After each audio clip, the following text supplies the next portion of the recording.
Let's fire it up. Yeah.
What's up, weirdos? It's Mark Splude. Yeah, you gotta believe me. It's me. This is episode 109 of the SPLUDECAST. Little Black Sabbath there for my guest this week. Canadian comedy icon, Mr. Darren Frost. Man, I really wanted to have Darren in the studio. You know, Darren is on a tour right now. He's bringing it to the East Coast. Darren Frost, Kenny Robinson, the Rank and Vile tour is coming to the Maritimes. They're going to be in Halifax first. At the Yuck Yucks, and they're coming here to town, St. John Yuck Yucks, October 18th, 19th, and 20th. Maybe your last chance to see these guys, man. These are, two of the best here in this country. You know, they've been doing this Rank and Vile for quite a number of years now. This may be your last opportunity to see these guys perform this material together. Well, not together, obviously. That's, they're not holding hands on stage or anything. But, yeah, man, this might be your last chance to fucking see these guys. So, if you're a comedy fan or you're living in this area or up in Halifax, man, get out and fucking see them. I don't know what the dates are in Halifax. I mean, just... it's October, so they're going to be in Halifax the 11th, 12th, and 13th, and St. John the 18th, 19th, and 20th. Anyway, I wanted to have Darren in studio while he was in town. You know, I know Darren a little bit, worked with him before. Muxworthy and I worked with Darren back in, that must have been 2015, maybe? Was it 2013? Nah, I think it must have been 2015. Anyway, super nice fucking guy. Actually, my wife... had the Port City podcast going at that time with Squamey, Joe Leary. They actually interviewed him when he was down that time. Anyway, I wanted to get him into the studio, but it just made more sense to do a phone interview to just kind of promote these shows rather than wait until he's already down here. The shows are over and when the podcast comes out. So I agreed to it. I don't like the phone interview, and I was kind of, if I'm being completely honest, I was kind of dreading it a little bit just because I just love that, it's just like, Darren and I talk about watching a video of comedy as opposed to fucking being there. It's the energy in the room, and that's what I was looking forward to. But man, this turned out to be a great fucking chat I had with Darren, man. Had a great time talking to him. This guy's, man, he's done just about everything you can fucking do in Canada in comedy. He's an actor, a voice actor. He's been on, had a show on Sirius XM for a number of years. Here's something that's really weird. While I was talking to him, we were talking about a few of his accolades and stuff. And what I didn't realize is that, he's been on Mr. D a whole bunch of times. He's a recurring character, Norman, on Mr. D. He didn't even fucking talk about that, man. It's got to be, the most significant thing he's doing right now.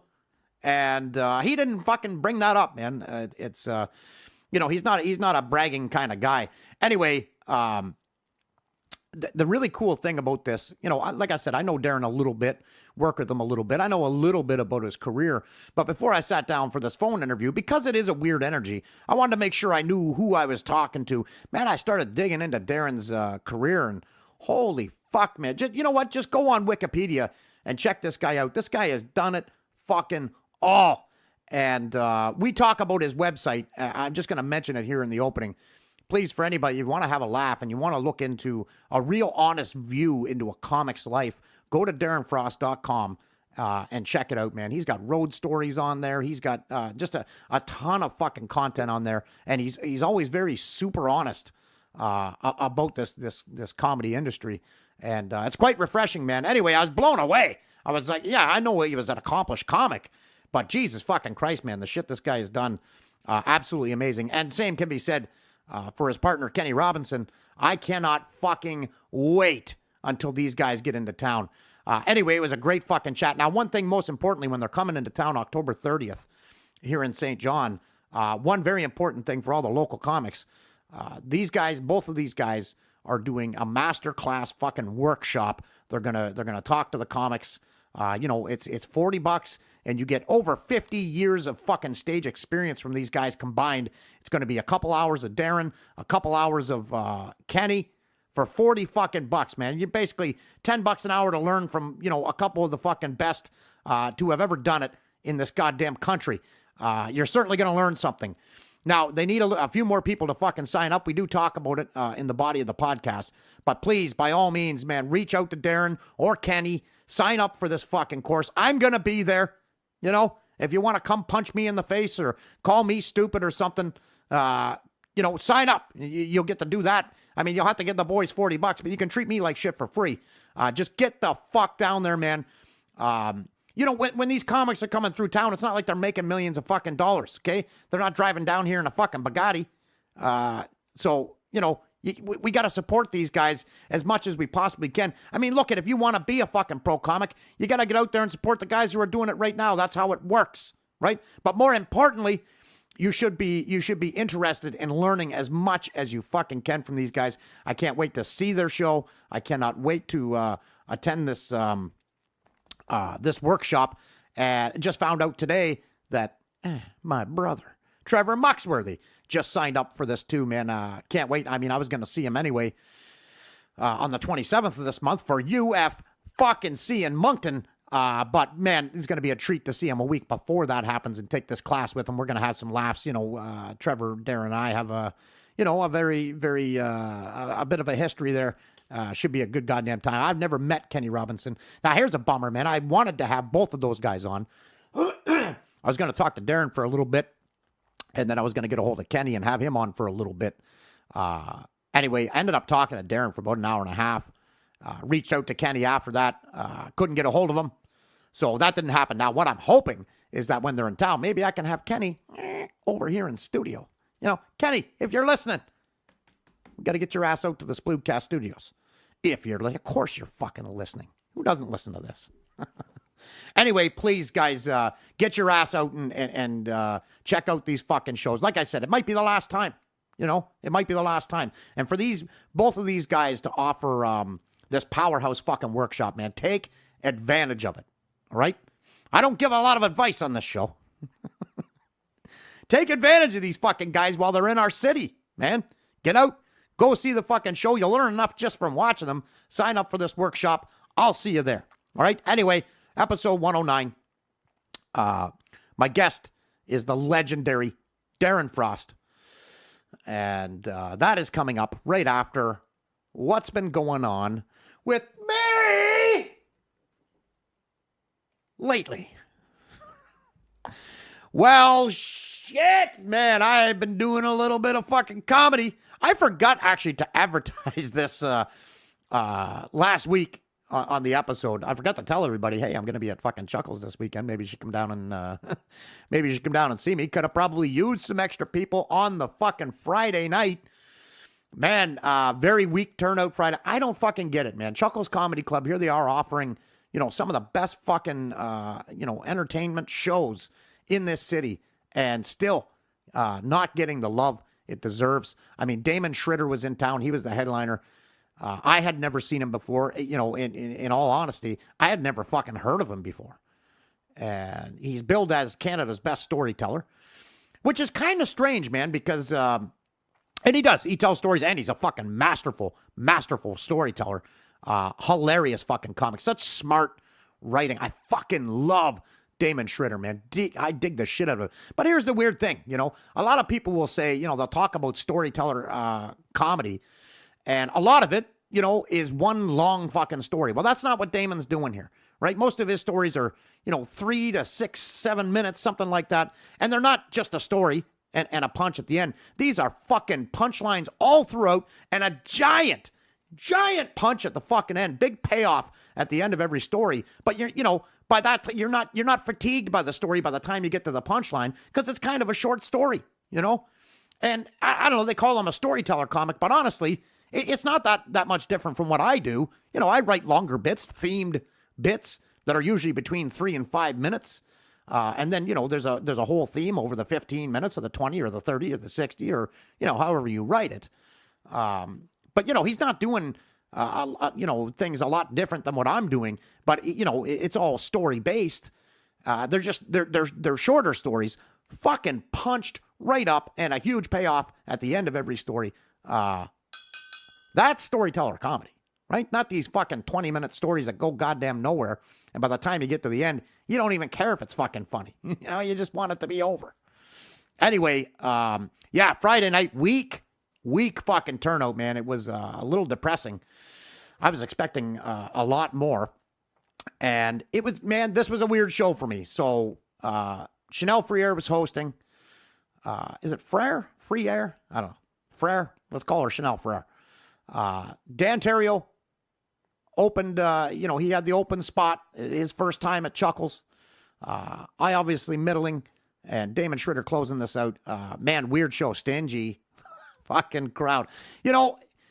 Chuckles is known for this, man. The crowds there are they're fucking stingy. Sometimes, and a lot of times they're stingy unless it's a really good fucking joke, and then they'll give it up. But sometimes they're not coming there to fucking laugh. They're coming down to sit down and just stare at somebody on stage. They're not there to laugh, man. It was a tough go. Chanel wasn't getting much love off the top. Dan didn't get much love in his set. My set went okay. I left there very dejected. I thought it was quite horrible. I knew at the end, I knew the last, say half of my set, I fucking had them, and it was a great response, and I was happy about it, but not what I expect to get at Chuckles. I mean, usually when I step on that stage, man, it's fire, and it wasn't fire, and I had to fight, and I knew that, right? I knew that watching the other people up there. I knew that it was going to be a stingy crowd, and I was going to have to fight for my fucking life. And that's exactly what I did. I might even post the video onto YouTube, maybe, of the Friday night. I do have a video of the Saturday night, and I'll talk about that next. But the video's all chopped up. Jamie was recording it, and her phone shut off a couple times. No, memory left or whatever. So I don't have a great video for that. But I might put this video up because it's kind of interesting, because it was a super stingy crowd. This material that I'm working on it's fucked up, man, because when I first did it at O'Leary's, it didn't get over super hot, but there was also nobody fucking there. I was sick. It was a weird vibe for me at the time, and I'd been away for so long. I wasn't into fucking gear yet, and it didn't do anywhere near what I wanted it to do. Then I took this bit to Hell's Basement. I shined it up a bit, edited quite a bit out of it, cut some stuff out of it, added a few things to it, took it to Hell's Basement, and fucking crushed up there. did super well with this material. Then the next time I do it is this Friday night at Chuckles. And it's, it's hit and miss until the end, which is, I got the response I wanted. But yeah, it's just kind of fucking weird. Hey, you're trying to get a gauge on, should I keep this material? What works, what doesn't? It's very tough to get a gauge of that from these 3 shows. Anyway, went well enough, man. It was, like I said, I wasn't happy about it when I left there, but then I watched the video a couple times on Saturday just to see what, how I can improve for Saturday night's performance. And I was happy with it, for what I was dealing with there. See, here's the thing. There was a couple people in the club that I don't fucking like, okay? There were people there at that show that I didn't want there. I didn't want to be around them. And it fucked with my head a little bit, man. It made me drink a little bit more. It made me enjoy the show a lot less. And it did affect my performance. There's no getting around that. I see that now. I didn't see it at the time. I was just... I did not fucking enjoy myself at Chuckles Comedy Club Friday night. And I think that probably rang through my set a little bit. When I got into comedy, what really kept me coming back to comedy were the other comics, man. And I loved going out to the shows and having a good time. And it was just a good vibe. And man, nowadays on the scene, it's fucking weird. It seems like every time I go out, there's someone there that I got, fucking hard feelings for, or has hard feelings for me, or whatever, man. I hate it. I don't like it. It's making me dislike fucking comedy. It wasn't that way Saturday night as much, but certainly Friday night was, it was bullshit, man. I was not happy about fucking being there, and it did come through in my performance a little. And not only that, all right, when I do Chuckles, Hazen, who's the sound guy there, great fucking guy, by the way, man.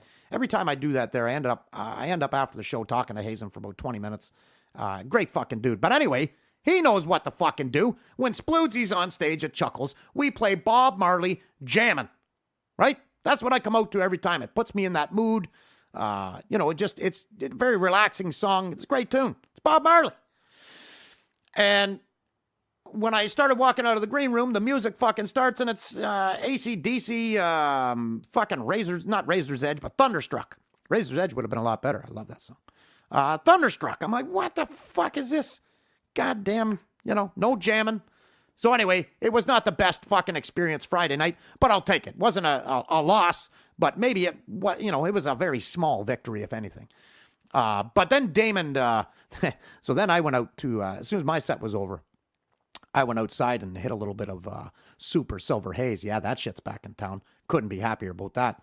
And came back inside, sat down to enjoy Damon Shredder. Now, I didn't catch the start of his shit because luckily there were a few people outside, glad handing me for my set and all that. And of course, you have to talk to, you got to talk to the customers, right? You can't just, I got to go inside, right? They're being nice enough to talk to you and compliment you. You got to stay out there and talk to them. So anyway, by the time I came in, I think I'd missed the first 5 minutes of his set.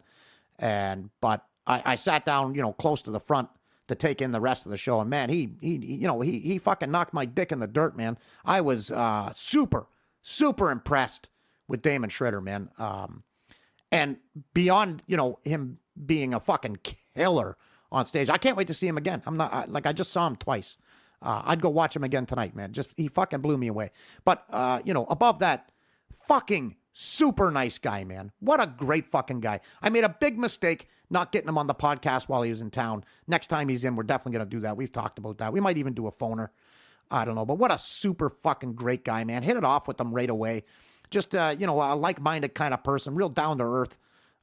Great fucking dude, man. So, that's my takeaway from Friday night. I got to meet Damon Shredder and watch him perform.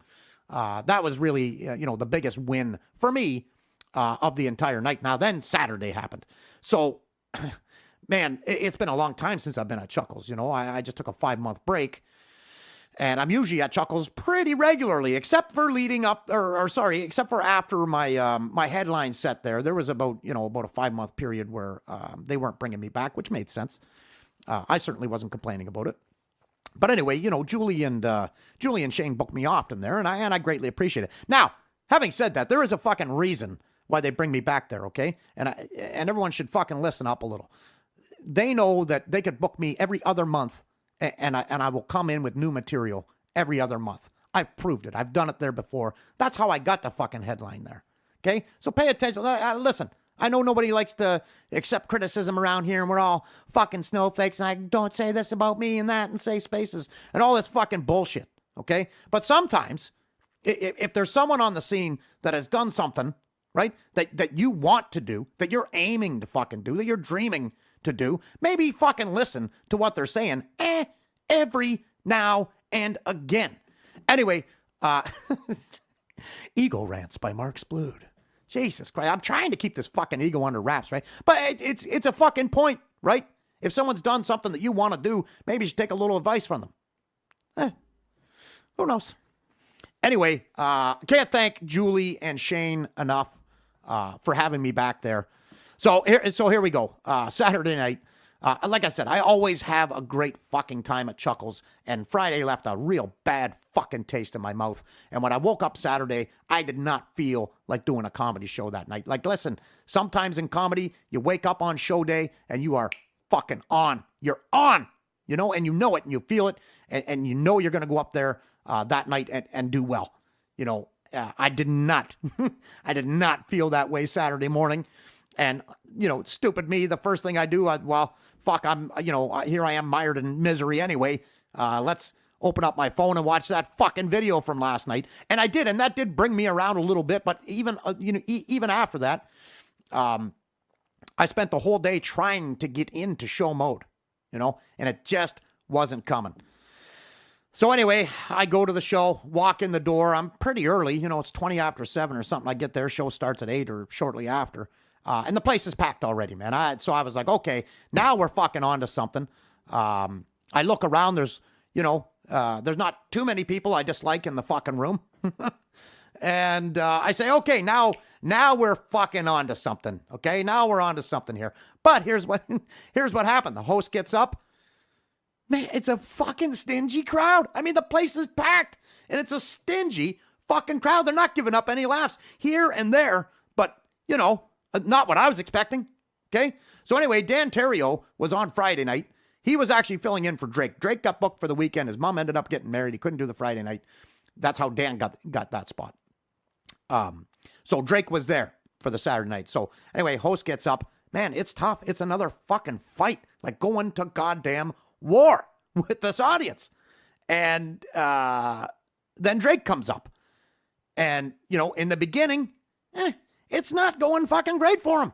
You know, this crowd is fucking stingy. And you know me, guys. Like, if you've been listening to this episodically or you've heard a few of them, I don't like to blame the audience, right? I hate it when comics do that. Oh, that joke was just too smart for those people. I don't like it when comics blame the audience.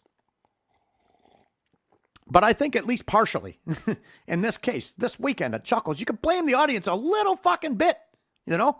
I don't know, something in the air there this weekend. I don't know what it was. Anyway, Drake ended up bringing them back a little bit. You know, I talked about it a couple weeks ago. He's been doing this Trump impression bit that's working for him. And it worked for him there too. You know, didn't crush by any means. It was still a stingy fucking crowd. So I'm sitting in the green room by this time going, holy fuck, are you kidding me? You know, I got this fucking new shit I want to try. I want to try to recreate what I did at fucking Hell's Basement, you know? And I just decided in the green room, I'm going to go out and I'm going to try my fucking best to bring this crowd around as much as I can before, you know, Damon comes up here.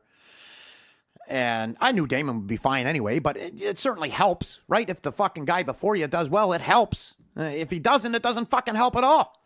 Anyway, I just flipped the switch. I got on fucking stage, and man, I honestly couldn't be fucking happier with the way it went. Man, I killed. It was awesome. The people loved me. They told me as much afterwards. Could not have been happier with that. And there are two reasons why. First of all, you know, I was happy about being at Chuckles that Saturday night. Second of all, man, I performed the material. I didn't just say it, right? I fucking performed it. I had all the physical stuff, the facial stuff, the hand gesture. I was fucking on, you know, a lot more on than I was Friday night, and could not be happier with the result. So happy about that. Now I know that bit, for the most part, it works. I know it's a good bit. Boom. I'm going to fucking park it, right? I'm going to park it, and I got to start writing new shit. And then what I'll do is I'll fucking add that shit back in the fold, stretch it out. Now we got 30, 35, whatever the fucking case may be. But I'm happy with where that bit is. I'm sure it'll get edited down a little bit more as I add shit to it. But yeah, I'm very happy with that material now. I know it fucking works. As long as I can make it work, it'll fucking work. So that goes to the side. Now it's time to write some new fucking shit. Anyway, once I came off of stage, once I got off the stage, a really, really cool fucking thing happened, man. Shane Ogden decided to do a fucking set at Chuckles. Now, he gets up every time and, talks about the sponsors and, he does all that fucking, comedy club bullshit you got to do at the opening of a fucking show, pushing the 50-50 tickets, all that kind of fucking bullshit. But I'm not sure if Shane has ever done a full fucking set there. He's hosted it before, too. He's done material there, certainly. But I'm not sure if Shane has ever done a set there at Chuckles. Anyway, he did. He did about 10 or 12 minutes, and he fucking killed. He crushed. He did that 9/11 joke that I fucking love. Man, Shane fucking crushed Saturday night. And it was just such a thing of fucking beauty to watch. It made me so happy. I'm so happy for Shane. And I know, I know he feels fucking good about it too. So cool, man. And of course, Damon ripped the place a fucking apart once Shane got off there. Just Saturday was an amazing night of fucking comedy. I couldn't hang out too much afterwards. I really wanted to hang with Damon a bit and, chill out with he and Shane and whatever. But man, just Saturday night was so all in all, I'm going to give the weekend an 8 out of fucking 10. It was fantastic. Can't wait to go back to Chuckles. Who knows when they'll book me again? I'm sure they're going to book me again in 2018, maybe December. Who knows? Okay, I got to pause this because there's a lot of shit going on in my house right now. I don't know what's happening. All right, the boy was just, my son was just bringing in all the fucking water bottles and dropping them on the floor and just making a ruckus. Anyway, yeah, man, great fucking weekend at Chuckles. Again, Friday night, sour taste in my mouth. Was not excited to be there. But yeah, no, it was fucking great, man. It was a great weekend. If you ever have a chance, if Damon Schritter ever comes to your city, man, go fucking check him out. You will not be sorry. Great fucking cut. Just smart writing, Yeah, that was fucking fantastic. Thanks again to Shane and Julie for booking me there. Always love that club, man. That's my home, baby. That's my fucking home, When Shane first started that, he gave me the book, and I booked the locals. We built the stage. I built it. He painted it, and we fucking fired that baby up, and it's always going to hold a special place in my heart, if you will. I don't know what the fuck I'm talking about. What else has been going on with me lately? Man, speaking of my boy and him lifting stuff, that's exactly what he and I have been doing. He came to me a little while ago and said, Dad, I want to lift weights, man. I want to get some, I want to put some fucking muscle on this frame. And, of course I couldn't have been happier. And so, for the last, I think we've done 3 lifts now, man, lifting fucking weights, and we're doing a little bit of boxing afterwards. Man, I feel fucking great. He feels great. It's just great to, get something that he's excited about that we can do together. It's a lot of fun. I'm really happy about it. And I'm dedicated to bringing the beefcake back. I am, man. I'm going to put on as much fucking muscle as I can. See how big I can get, right? Maybe this might be my last run at it. Yeah, I'm 43 years old, I'm going to lift until I fucking swell right out of my clothes and have my final run here at being the beefcake, right? All right, right from beefcake to Bojack. Man, Sunday, got back out on the bikes. Here's the thing, man. If you guys listen to this episodically, sometimes I do talk about, going out in the woods and on the bike and whatever. You're going to be hearing a lot more of it now because it's hunting season. It's almost deer hunting season. Bird hunting just opened on Monday. I'm hoping to get out this weekend and hopefully shoot some fucking dinner. Man, I love partridge. It's better than chicken, man. It's all white meat, the breast, man, just fucking delicious. Yeah, so I'm going to probably get out this weekend. That's probably what I'm going to talk about in the What's Been Going On With Me for episode 110. Hopefully, I drop a bird. Anyway, it's going to be with a lot more frequency that I'm going out in the woods now because the deer hunt starts October 22nd, 19 days from now. On a side note, cannabis is going to be legalized in 14 days from now. 2 weeks from today, 2 Wednesdays away, cannabis is going to be legalized here in this country. What a great fucking move, man. We're setting the example for the rest of the fucking world. Countrywide, it's going to be fucking legalized, recreational. It's crazy. It's crazy, man. It's a crazy time. But yeah, so Sunday, jumped on fucking Bojack. Well, I trailered him up first and trailered over to my buddy's place. We left from his place, hashtag the Soul. We ripped, man, a lot of fucking mud, man. We've had some rain here and shit. Man, we got caked in fucking mud, played around a lot. Went out to our respective blinds and, put out food and checked the cameras. I had a hornet's nest, in my blind that I had to get rid of. Did that while we were out there Sunday. Just a great goddamn day. Yeah. And that's going to be happening, obviously, more frequently now. Now, next week, I got to get out to my blind and get food out and check the camera. I've got 3 different bucks coming in. I got a doe with a baby coming in. I might have to make her an orphan. You never know. Whatever it takes. It's not like I haven't done it before. It's the way it goes, But on Monday, I'm going out to Cambridge Narrows to help my buddy Jimmy. Nobody knows who he is when I say Jimmy. So James Hovey.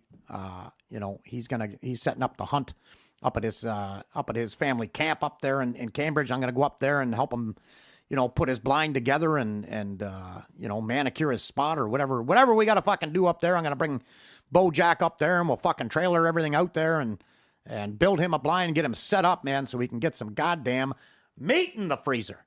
I'm so goddamn excited, man. You wait all fucking year, I do. Maybe you don't. I wait all goddamn year for these 3 fucking weeks that are coming up starting October 22nd. I can't fucking wait, man. First day of the hunt, same thing every year. Pull the boy out of school. He comes out in the blind with me. Hopefully, this is the first year where we actually get one on the first day.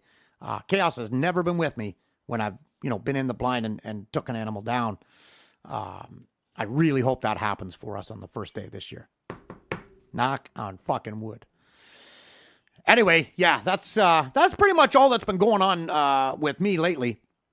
Of course, this weekend also huge fucking UFC, probably the biggest UFC pay-per-view, biggest fight in UFC history. Conor McGregor versus Khabib Nurmagomedov.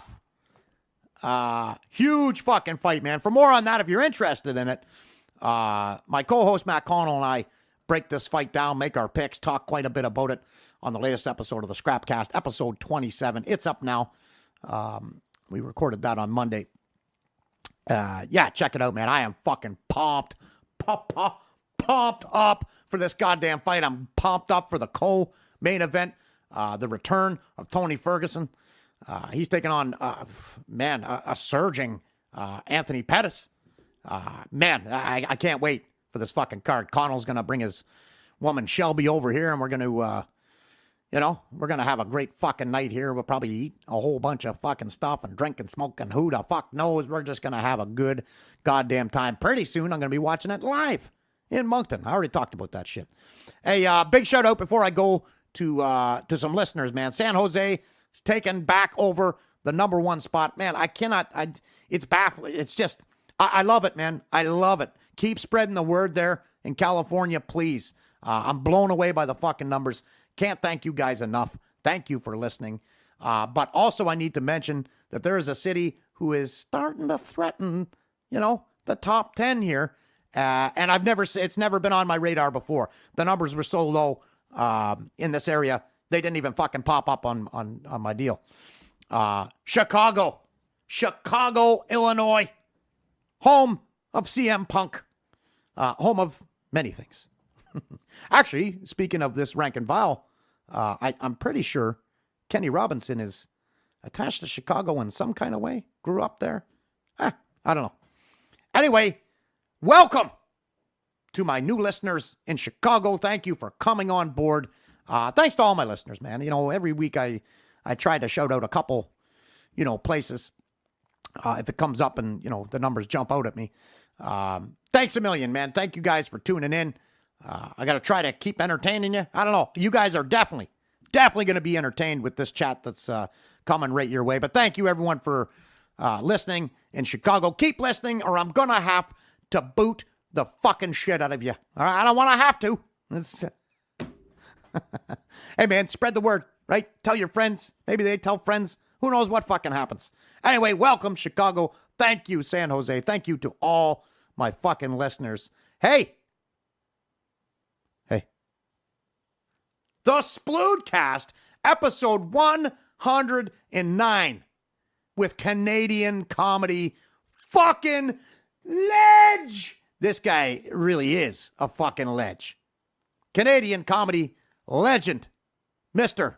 Darren Frost. Driver, right the fuck into you.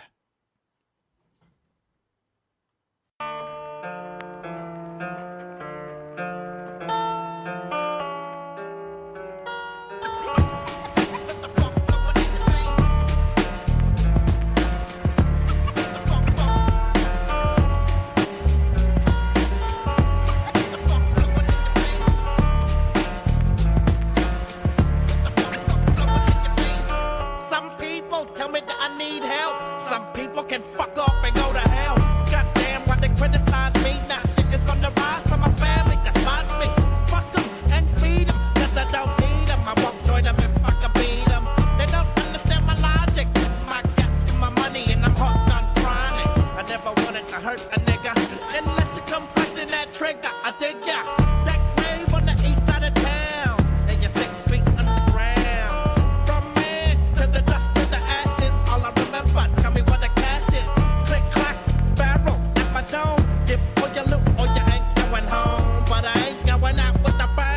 Wa-da-da-dang, wa-da-da-da-dang. I'm having illusions, all this confusion driving me mad inside. I'm having illusions, all this confusion fucking me up in my mind. I'm having illusions, all this confusion driving me mad inside. I'm having illusions, all this confusion fucking me up in my mind. Motherfuckers be driving me up the walls, hoping that I fall, but they can lick my balls. Straight jacket, snap it in the padded room where some punk niggas can't. Darren Frost. Where do we start? Where do we even start? First of all, where are you located right now, Darren? Where are you working out of? So I'm living in Barrie now. I was in Toronto up until until the end of June, since the mid-90s. So I lived there quite a long time. In between, actually, me starting in Toronto and where I am now, I kind of lived all over the place. I did live in London, England for a period of time, and I also lived in L.A., and Vancouver for a very short period of time, so I've kind of been all over the place. Yeah, right. Tell me a little bit about L.A. Did you go out there to make it, to hit your big break, or? I did. It was the late 90s. I believe it was 99 or 2000 that I went to try to make it when you're just young enough that you're not past that hump. And, I went out to try to make it, and unlike my friends and other comics that went out and acted like something was happening, nothing was happening for me. And I refuse to play the game of lying to make it. Sure. I'm not going to fake it till I make it. If it's not working, I got to get out of here because, my life is more important than whether someone, thinks I'm funny or not. Yeah, for sure. Now, I just decided, LA wasn't for me, and it's a necessary evil for the business, but it wasn't great for me. Yeah, for sure. Now, you've got a couple kids, right? You got a couple boys? I have 3 boys. You have 3 boys. That's right. Now, none of those boys were around when you were in LA, obviously. No, I was single, and if I had kids, there's no way. I mean, especially even now, both my kids have health issues, or 2 of my 3 kids have health issues. Oh no! So I couldn't even live in LA if I wanted to, just because of the health ramifications. Right, yeah. So that's also an issue. Yeah, that kind of sucks. For me, it was, I didn't get into comedy until I was, 36, 37. Of course, I was already married with kids. So, living in the truck and hitting the road and trying to make it wasn't really, unfortunately an option for me. Now, tell me about your first gig, Darren. Like, where did your first gig take place? How was it? I know, I've been reading your, website, by the way, which is fucking awesome, Darren, by the way. Thanks, man. Anybody listening, go out and check out his, and I want to talk to you a little bit about some of the things that are on there, but tell me about your first gig, how that was, where it was, how did it go for you? My first show ever, I actually was at university studying business, and I lived in residence, and they had like a talent show kind of thing, and I came, I think, third in that. And I actually have the tape of that set. There's no audio because the audio's degraded so badly over the years. Right. But I still have the actual video of it. And it's, it's hard to watch. I'm a narcissist, so I watch it every couple of years. Sure. But I have it, and I did well. And then the actual first real other time I did it was at school during a school-wide talent show, which I won. And I came first, and I beat the guy that did a cover of Bruce Springsteen's "Born to Run." It wasn't that hard to win.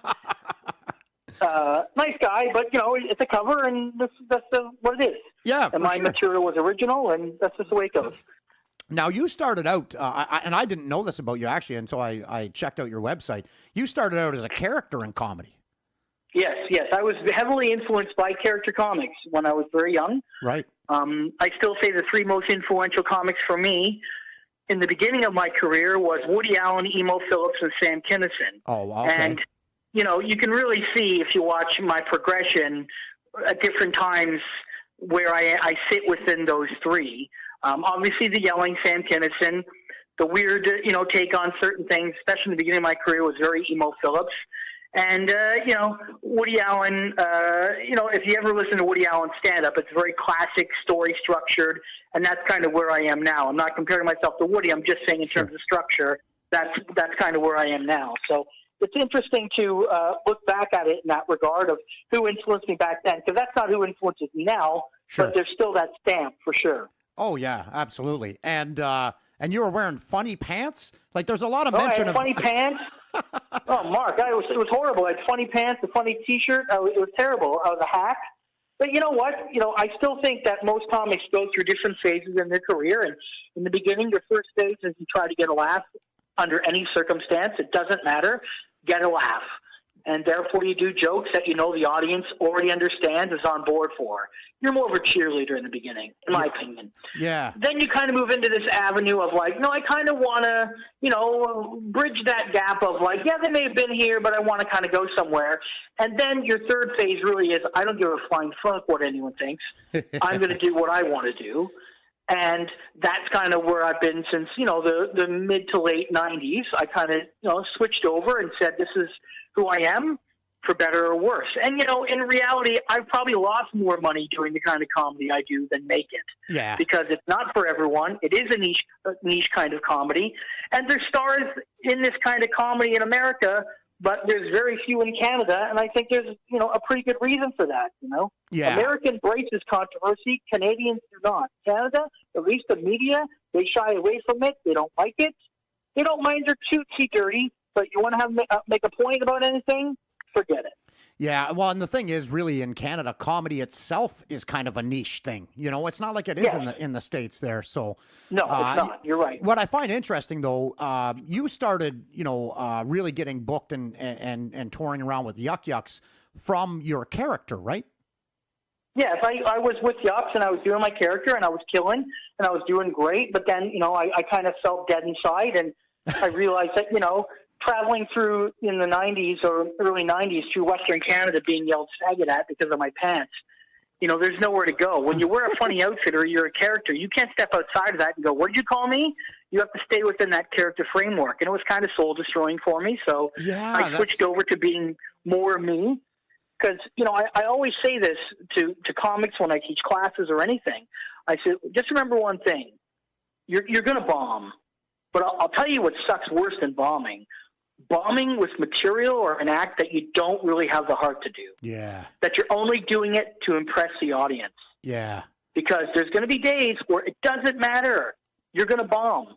So you might as well have a little bit of integrity and do what you want to do and bomb than do a monkey dance and bomb. Because doing a monkey dance and bombing, I would have gotten out of comedy easily 15 years ago if I was still doing that. Yeah, you got to be true to yourself. I find it that's an interesting point that, you know, you have to stay in character even if you're being fucking heckled, you know? Yes. You can't go, oh, really? This is who I fucking really am, bud, you know? Right. Now, what did... Yeah, I might put the funny pants on to, you know, pay my rent. Sure. But you want to go word-wise, you're going to lose. And that's when I just realized, it's like, Darren, what are you doing here? You know, you're like, are you really doing this for the right reasons and what you want to do? Is this why you got into comedy? No. But then there's the other side of that, too. I didn't get into comedy to be this kind of heckle king, dirtiest comic in the world thing either. I mean, I just naturally gravitated towards darker material. But, you know, I also have clean material as well and little cutesy material. I do have that. But, you know, sometimes there's just no fun in that. Yeah. So how did your change from a character to, you know, trying to find your own real voice? How did that affect your relationship with Yucks? Like, what was their take on it? Like, because here you're doing hot with this fucking character, and now you just decide, yeah, well, guess what? I'm not doing that shit anymore. I'm going to do something I want to do. How was that? How was that taken by Yucks? I mean, they didn't really have a problem with it because at the time I just slowly dropped certain aspects. Like the one benefit to my character was any of the jokes that I did, I knew were funny first. So even when I was the character comic, when I was working on my material and I'd go to open mics, I wouldn't be in character. I would work on the material first, then I knew it was funny, then I would add the kind of crazy character to it. Oh, and shit, then, that's interesting. Right. That takes it over the top. Because I even knew then, it's like, look, some days I'm probably never going to want to keep doing this character. So at least I knew early enough to do that. So when I switched out of the character, there was a couple of Rocky shows, but nothing too major. And Yucks, for the most part, didn't have a problem with it. I know people have a problem with Mark Breslin. There's countless people you can interview, and they'll say that. But the one thing with Mark, with me, and I've had my ups and downs with Mark, and we've argued over the years, and I don't agree with everything he says. But he's always backed me for what I say on stage. And, you know, that's very hard to find in this country. Hell yeah. Because to defend the right of me to say anything is not an easy defense. Because I have said some horrible, horrible things, and I do have material that is pretty harsh and brutal. So I've benefited from that system more so than maybe other comics. Yeah, that's interesting, and that's great to hear about Breslin too. You know, are you a signed exclusive Yucks comic, or are you kind of a free agent? I'm both. Yeah. I have my own shows that I do, and I also work with Yucks. So I have in the past worked with them on tours, and I've done my own tours. Nice. Yeah, well, it's great to have that freedom because I know there's a lot of, down here in Atlantic, Canada, when they sign, starting comics, it's usually they're signing them to an exclusive deal, which kind of handcuffs them, a little bit. I mean, I understand why they do it. It does. I mean, what you have to do, and so I talk to a lot of comics about this because they message me and they ask me what I think they should do. And my attitude with anything is, and this is going to kill the art form of comedy for you or your listeners, but at some point you have to look at yourself as a business because that's all Yucks looks at you as. And to be honest, most of this industry looks at you a business, not an artist, not a funny person, a business. How can I make money off of you? Yeah, ticket sales. That's it. Yeah. Okay? So when that happens, what you have to say is, am I going to give exclusivity to a place that's going to give me enough work to justify that? If you can say yes, Yucks, there's no better gym than a chain of comedy clubs that you can work out on a regular basis and get to a certain level. Yeah. Then at some point it becomes high school.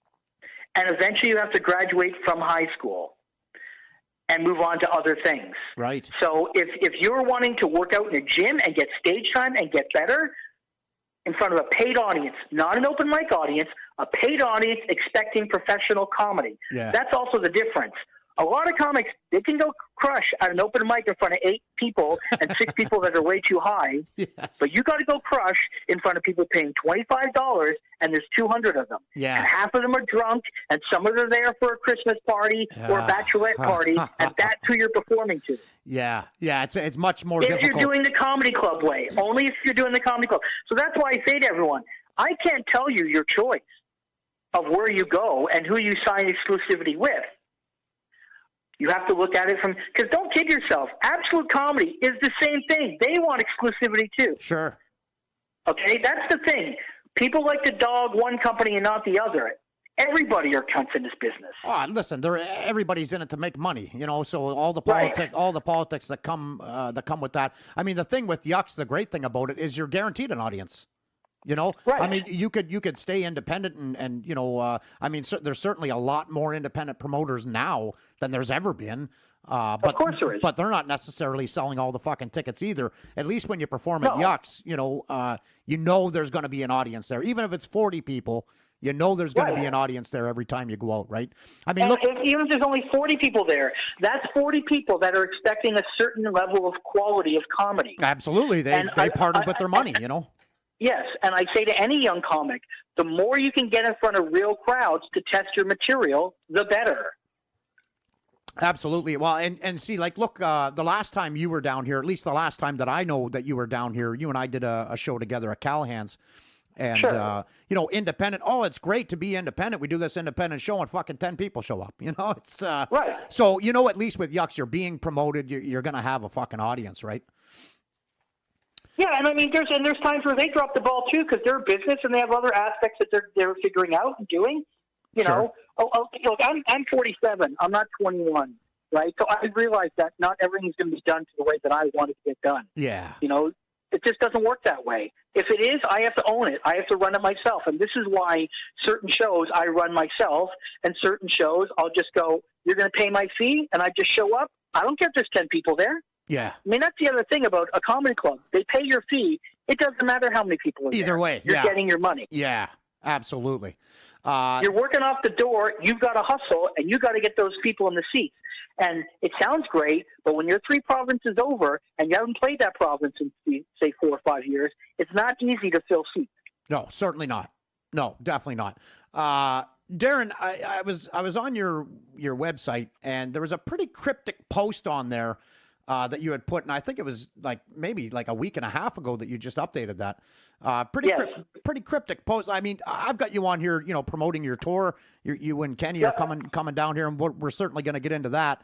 But it's a pretty cryptic post about pulling back from stand-up comedy a little bit. What did you mean by that? What's going on? Well, I mean, they say it's a young man's game, and there's a reason they say that. It's got nothing to do with age, as far as I'm concerned. In terms of slugging it out at clubs, it's energy level. And do I have the same energy level that I did at 31 where I wanted to scream at the world? No, I don't. Right. I'm 47. I still have, in my opinion, some great ideas and jokes that are going to come through the pipeline. I will always be a comic, but am I going to grind it out like I used to and tour like I used to? Absolutely not. In the past, I would have been on the East Coast every 2 years, minimum every 2 years. Yeah. Now it's getting to every 5 years that I'm going out there. Right. Yeah. And, this is the one with Kenny. Who knows if Rank and File will ever get back out there? You don't know. Yeah. Because Kenny's even older than I am. Kenny could die tomorrow. I could die tomorrow. Kenny's certainly closer to death than you are, Darren. Yeah. Well, I don't know if that's true based on diet, but maybe on age. But, it's just the reality of life. Sure. And, all these young comics are grinding it out, which is great to see. But the reality of it is you've got to grind the same at 47 that I did at 27. Yeah, and it's fucking exhausting, isn't it? It's very exhausting. And then you have clubs that screw up. And even though I said, hey, people make mistakes, some of these mistakes should never happen. And then you're like, I'm away from my kids and my family. I do cartoons. So when I go on the road, sometimes I actually lose money because I can't do cartoon work. Yeah, right. And that's where I make my money right now. Right. I love stand-up comedy, and everything else I do in show business funds my ability to do stand-up. But at some point, you have to say to yourself, is this worth doing? If you're not benefiting from the money of it, because the money is terrible now these days, and you're not benefiting it from an artistic point of view, and it's putting pressure on your life because of your family back home is like, why are you on the road? You're not making money. You're not enjoying it. And you're putting pressure back at home. At some point, something's going to break. So all that cryptic message was like, hey, just so everyone knows, you want to come and see me, yeah, you'll think there may be a next time. There might not be a next time. Yeah, right. And that's just the reality of it. I've always played it truthful on my website. I don't post a lot on there these days because there's not a lot. I could post it. You know what? In 3 weeks, I'm in the Murdoch Mysteries special Halloween episode. I've got a good part in it. Are you really? Jesus. First of all, fucking huge congratulations, because that show is fire in this country. Yeah, it's huge. Yeah. Sure. But, you know, at the same time, I'm like, yeah, I could really brag about that and maybe get another, 5 or 10 people in the seats and stuff. But it just gets so tiring. I mean, I did the normal stuff I did for this tour, a press release, poster, some posting, some Twitter, that kind of thing. Sure. So we'll see what happens. But this may be one of the last chances for people to see this kind of comedy on the East Coast at a comedy club for sure. Well, they better get the fuck out. Now, that's a good segue, though, because, you do a lot of acting. You do a lot of voice acting. First of all, I'm very interested in voice acting. I mean, I'm a huge fan of cartoons. It's practically all I watch, and I've always wanted to fucking do that. How did you break into this fucking voice acting deal? Help me out. So here. what I did was in Toronto, I took a course who's from someone who is an actual casting director of cartoons and voiceovers. So this person who was running the course actually hires people. So I took a course, and within 5 minutes, they had all these guys reading sexy Levi radio ads. Okay. I had one shot at it. After my first take, she said, stop, come back out here. She said, look, you're never going to be the sexy Levi guy. And she handed me a cartoon script. And she said, for the rest of the 2-day workshop, this is the stuff you're working on, because you're never going to be that guy. Oh, wow. So they put you in that category when you first went in. Yeah, you probably knew deep down, Darren, you weren't the sexy Levi guy. I was interested in doing cartoons. That was part of the reason I signed up. Sure. But luckily, she was just brutally honest. And in my opinion, that's what you pay for. When you take a class, you should have someone that's brutally honest. They shouldn't be cheerleading so people think they feel good at the end of it. They should be just brutally honest, and that should make you feel good. You know the honest truth of what's going on. That's a benefit. So that truly benefited me, because that weekend I worked on cartoons. She's a casting director. Eventually she brought me in a few times. I booked a couple things, and then it snowballs from there. But it's a very hard thing to get into, voice work. Yeah. And the problem with voice work versus any other aspect of show business is there's 5 or 6 people working a ton and making a killing at it. Yeah, I noticed, because I watch a lot of cartoons, and you hear the same voices over and over and over, and you see the same names in the fucking credits, right? It is a very it's a tight group. It's a tight group, but the difference between, say, actors like doing on screen and on camera, the only reason those people are working that much is because they're that good. There's no nepotism. There's no, he's fucking her or she's fucking, and that's how they got the gig. There's none of that. In the voice world, you're good or you're not. Yeah, it's merit-based. Because a lot of times, they're not even in the room, the casting. Like, a lot of times, I'm just sending them over my phone.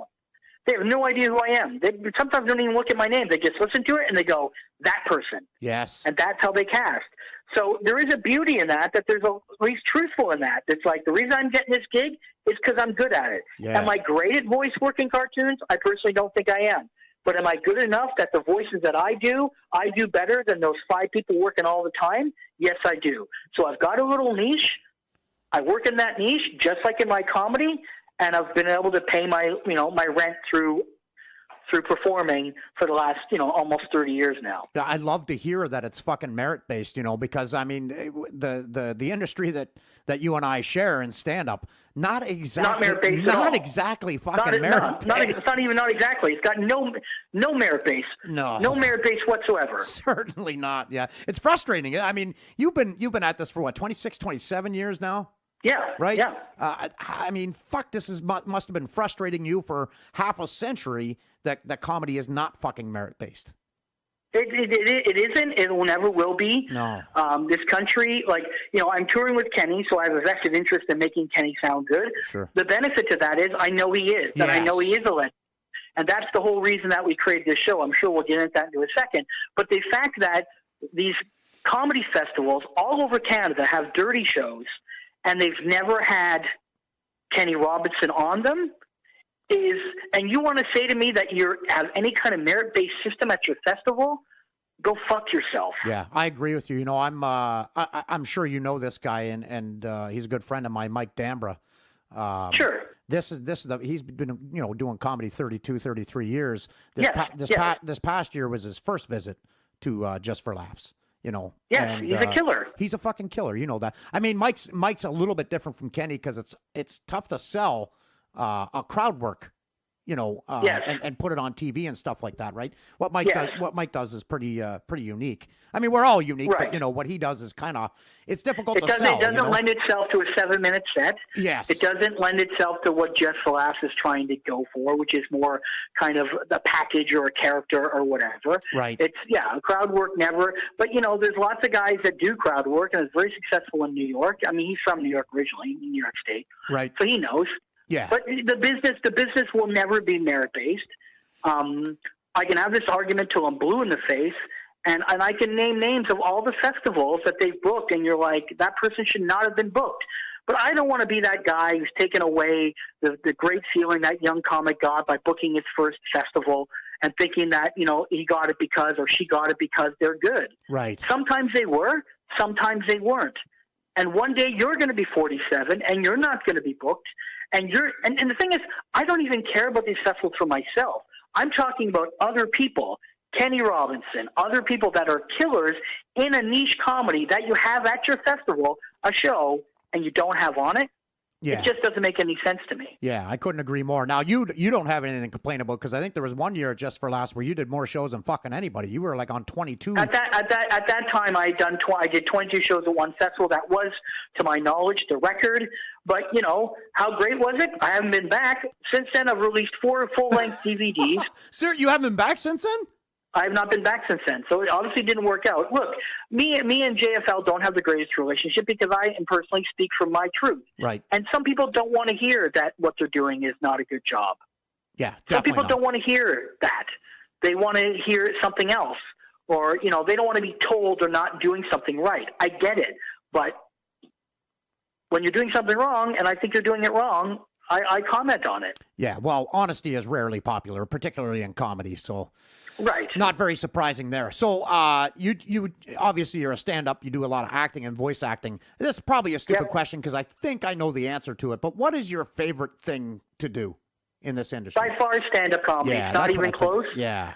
Not even close, but as I said earlier, the only reason I do everything else is fund my ability to do stand-up because, and I've said this many times, please try to name me anyone in this country that just makes their income from stand-up comedy. Yeah. I bet you can't. No, there's no.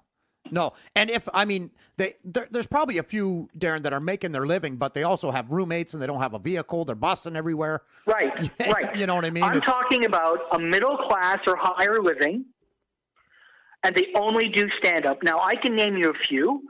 One lives out on the East Coast. Nikki Payne predominantly makes her income from stand-up. Yeah, Mollinger does too. I don't know if you know James Mollinger. Yeah, and him as well, Mollinger. Yeah. Okay. And then there's Deborah Giovanni based out of Toronto, now lives in LA. Yeah. But I'm not sure she might be acting in LA, so that's actor money. So that doesn't count. I mean, all the huge ones, I guess Sagan does. That's another one. But we're stretching at 4. Yeah, and that's pretty fucking sad, man. That's pretty sad. We're stretching it at 4. If you ask any of those people what they'd rather do, even the people that are doing acting and writing on shows, they'd say they'd want to do stand-up comedy too. But they can't just do that if they don't want to eat hot dogs every day. That's right. Yeah, it's a sad state of affairs. I was going to ask you about your worst gig ever, but you actually have them listed. Like your top 10 is listed with details on your site, which I love. Yes. That. I love that fucking concept. But this was my this was my favorite one from that list. London Yucks 2000 threatened to rape a heckler's grandchildren and had 20 minutes of my set left. Yeah. Yes. Hard to be the nice guy after that. Fucking what happened there, bud? I was actually on that show. I was middling it as a favor, and Carrie Talmadge, who has now passed away, was the headliner. Right. And they had told me I'd made a deal with the club to not freak out and do my normal thing. And so I was literally about halfway through a middle set, so about 15 minutes, and this table just started heckling me, and they wouldn't stop. And the staff was doing nothing about it. Yeah. The security wasn't telling them to stop. So I even got on my hands and knees on the show and on the stage and said, look, I've promised this club I won't freak out. Please, just stop. I'm begging you. Right. And then they said something. They yelled something out like fuck begging or something. And that's when I said that horrible thing I said because I was pushed to the limit. Sure. And it's a horrible joke. Now, 18 years later in the Me Too movement and, the easy knee-jerk going to a rape joke. So I'm not proud of it, but, right. That's what I said in 2000. I stand behind it in that moment. Not my best work, but, I said it, and then I still had 15 or 20 minutes to go. Eesh, and that's a line in the sand. Yeah, I guess fucking maybe it is. I can't... I can't endorse your website enough. People need to go there and check it out. There's so much funny shit on there. You've got road stories on there. Really good fucking stories. Man, I really dig. A lot of comics have, go to my website and check it out. But you actually have a lot of funny shit in there, and you're brutally fucking honest on there, which is what I love. Yeah, I have, unfortunately, the last couple of years, I haven't really put much or added to the road stories, but those road stories and that content still stands the test of time. I still stand behind it. I used to spend a lot of time. Like, I was still, it's kind of debatable between me and one other comic who will remain nameless. I think I was the first comic in this country to have a website. I definitely, for the longest time, had Canada's largest content website for a comedian. Right. I still think I have that record. I don't know many other people that have the same amount of content on there. And I'm not just saying content. Here's me at Just for Laughs. Here's a clip. I'm talking about written stuff about what happened. Yeah. There's still a lot there. But, I used to spend a lot of time. This is before I had kids. Other comics just wanted to, fuck waitresses and get hammered. I didn't. I did my show. I shook their hands, kissed the babies, went back to my hotel room, and then I worked on comedy. Yeah. It was my life constantly for 10 to 15 years before I got married. Yeah, man. It was my whole life. You have so much content, and you talk about being the first. You're the first guy that I know. When you came down on your tour last time that we worked together, you had all of your comment, every fucking thing you've ever done, you had it on a stick for sale, and I think it was like $20. But you had like every podcast, every fucking stand. Like, man, that's it's so fucking smart to offer. Hey, listen, if I'm a fan of Darren Frost, you're giving me something that no one has ever fucking offered me before. I thought that was fucking damn smart, and that was a number of years ago too, Darren. So what has happened now is, so I still offer this stick. But the difference between then and now is I have more shows on the box set. So I have a show from a year ago. I'm recording these shows on the East Coast these next 2 weeks that me and Kenny are doing, and we're going to cut a CD out of it live on the East Coast for Rank and Vile, and so that will be on my box set. So right now, currently, my box set has over 40 hours of comedy. And you're continuing to add to it.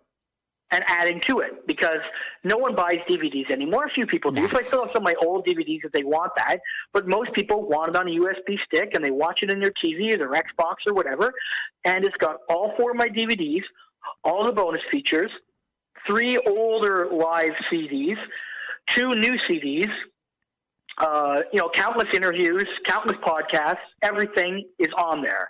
So yes, it's a lot. But, now I charge, it's on a USB. It's like I have to get almost a 32 gig stick for this. That's how much stuff is on it. Christ, yeah.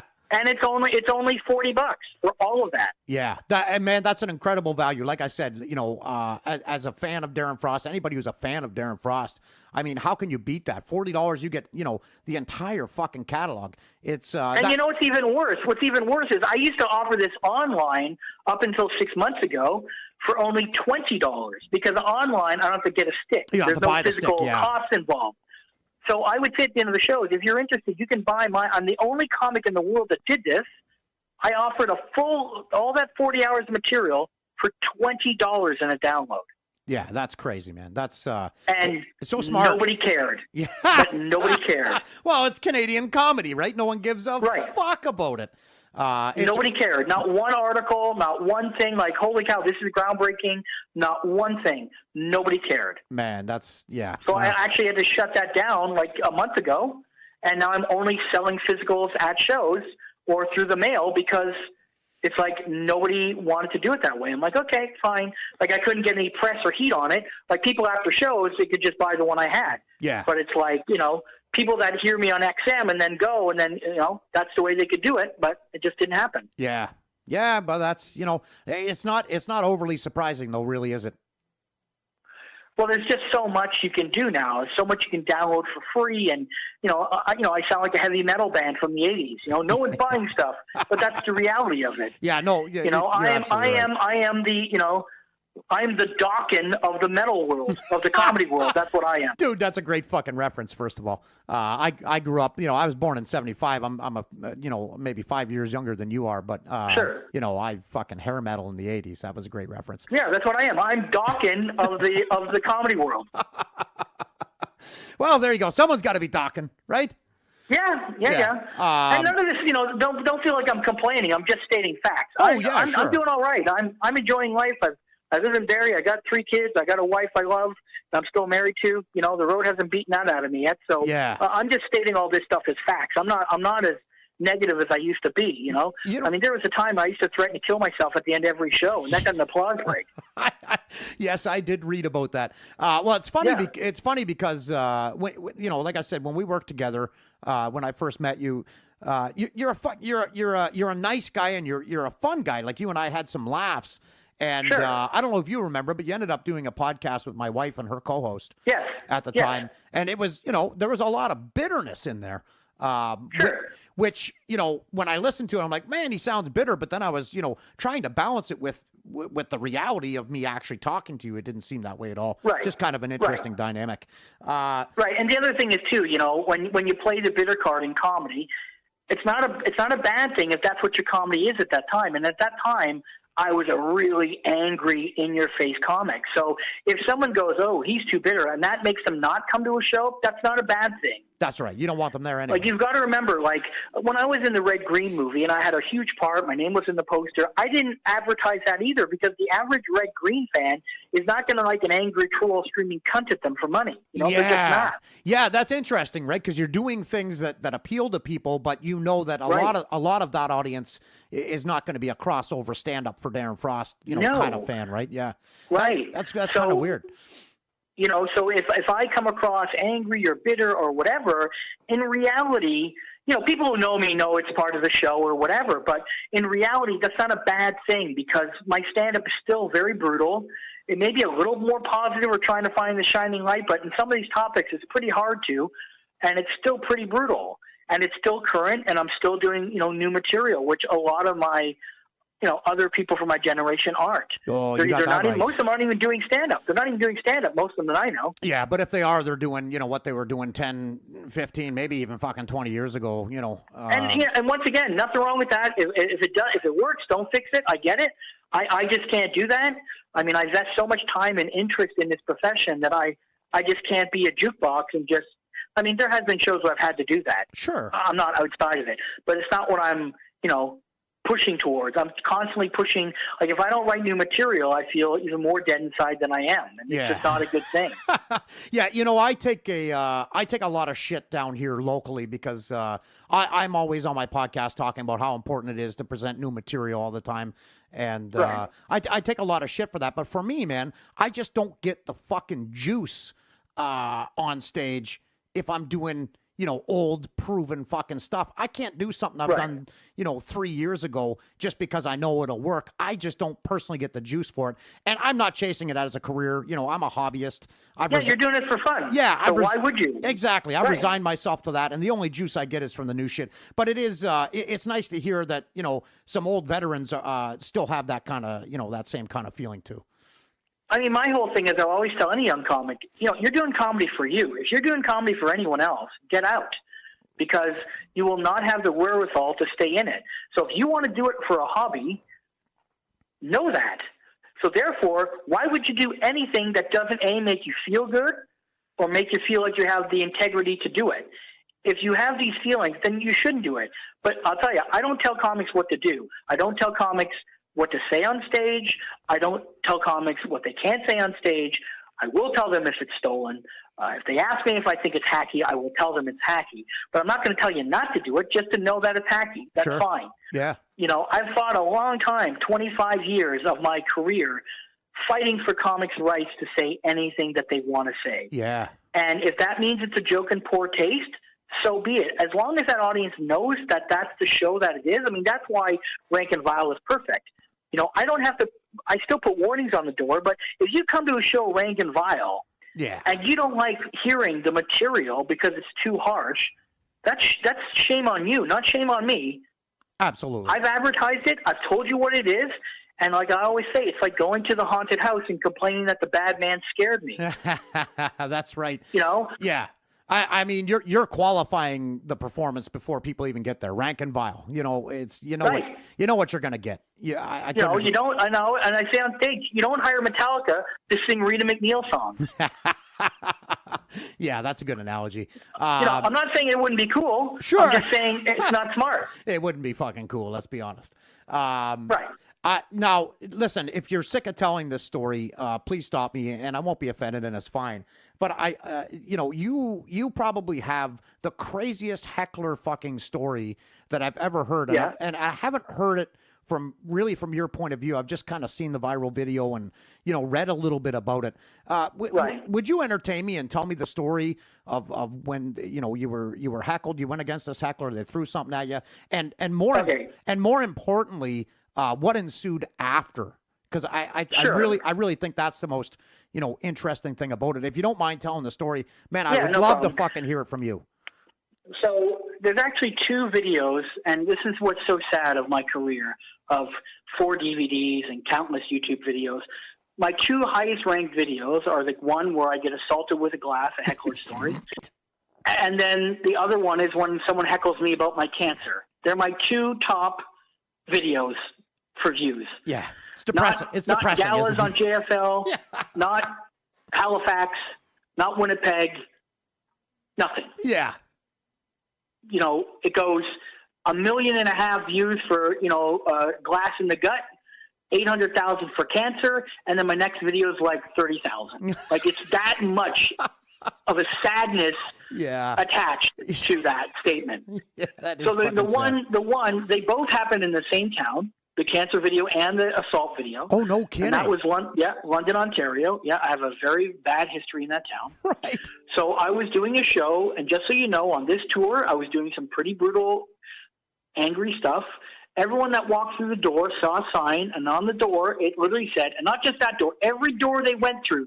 So from outside into the box office, from the box office into the venue, on the washroom door, there were signs everywhere that said, no refunds, X-rated show, you will be offended. Right. So there's no way, because what happens in comedy clubs is one person calls. Let's say you and 4 of your buddies calls. You call for your 4 buddies and makes a reservation. Right. You might like dirty comedy, but your 4 people you brought with you didn't know it was this kind of show. Yeah, good point. Yeah, okay. Right? So then what happens is they have to decide at that point after being there, am I going to enjoy this or not? And a lot of times, there's always a couple of people in a group that don't want to hear the angry troll. Sure. And I get that. But that's not my fault. That's your friend's fault. Yeah. You know, they were told what kind of show it was. If they didn't tell you, that's on your friend, not me. So what happened is I was doing the show, and partway through the show, I do this point where I say, look, just so you understand, sit back and laugh and enjoy the show. I'm going to do what I want to do. You don't get to tell me what I do. I'm not a dancing monkey. That's right, yes. And then I literally go, hoo, hoo, ha, ha, hoo, hoo, ha, and I act like a monkey. Yeah. So then I start the next joke, and halfway through the joke, this table heckles me. And then says, do the monkey, do the monkey. So now let's overanalyze it for your listeners. Right. I've told the crowd I'm not this. They heard that. I went on to my next joke. They've enjoyed this dirty show up until now. I've talked about AIDS and crack babies and horrible things up to this point. Right.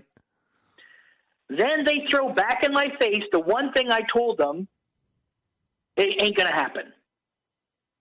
So that's when I said, you know, this isn't a choose your own adventure story where I turn to page 84 and I fuck your mother. Which is the old I fucked your mother joke. What a little twist with the choose your own adventure. It's a great comeback, though, for a heckler, for sure. Sure. Yeah. Right. Especially when this is an X-rated show. Yeah, exactly. That's what a lot of people keep forgetting. Like, you go read the comments, he went too far. It's an X. Up until that point, I had done horrible material. Yeah. Like, fuck your mother is like a Sunday school church presentation joke compared to what I've done. You've done horrible material as advertised. Right. Yeah. So that's when they start yelling and you hear some noise, and I'm about to give the next comeback, and you see a glass. You can see it on YouTube. Just put Darren Frost Assault in.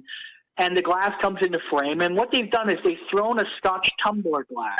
So those, kind of, 3 or 4 inch tall glasses, but a good inch of solid rock glass on the bottom. Yeah. It whips, and it hits me in the chest, and it deflects and goes into the audience and smashes. Now, before that happens, though, doesn't he say his mom's dead, dude, or something like that? No. Okay, No. Yeah. They hit me. It is your story. I bend over. Then they say, his mom's dead, dude. Okay, all right. Then I say, how did I know that? Yeah. Like, it doesn't matter if his mom's dead at this point. Yeah. It's not like I went, so why are you here? Oh, I'm just trying to, improve my mood. My mom died. I'm like, oh, okay, man. And then half an hour later, I fucked your dead mother. Yeah, then you may have a complaint. Yeah, then you're a piece of shit. If I don't know, you're just bringing the whole, oh, my mom died of cancer when I do a cancer joke. Yeah. You know what? Everybody in this room has been affected by cancer. Yes. Everybody in this room has a mother. Right. Don't give me that whole sad face when you just sat through crack babies and AIDS jokes. Yes. I'm sorry. Exactly. You just don't get a pass. Yeah. So then what happened is nobody did anything. No security. The staff didn't do anything. The door people didn't throw them out. But they just got up and walked out like they owned the place. Right. And then I continued the show. I did another 15 or 20 minutes. I finished the show. Jesus Christ. Okay. Yeah. Yeah, that's the part that a lot of people don't realize. I continued the show. How did it go? How did the rest of the show go and after I killed. that? Yeah, because they're going to come right on. Look. Go ahead. Go ahead. No, you go ahead. Oh, I'm just saying that, I said to the audience, I said, it's not fair what they just did. This put a real fucking downer in the crowd. I'm going to do a little bit of extra time to get it back on track and give you a show, because I don't do a show for a guy like that. I do a show for everyone in here, not one person. Yeah. And then I did the rest of the show. People love the show. The owner didn't even know what happened. She comes up to pay me, and I'm like, hey, do you want to see me being assaulted? And she laughed. I said, no, I'm serious. And then she watched the video, and she's like, how come nobody told me? I said, hey, it's your club. Yeah.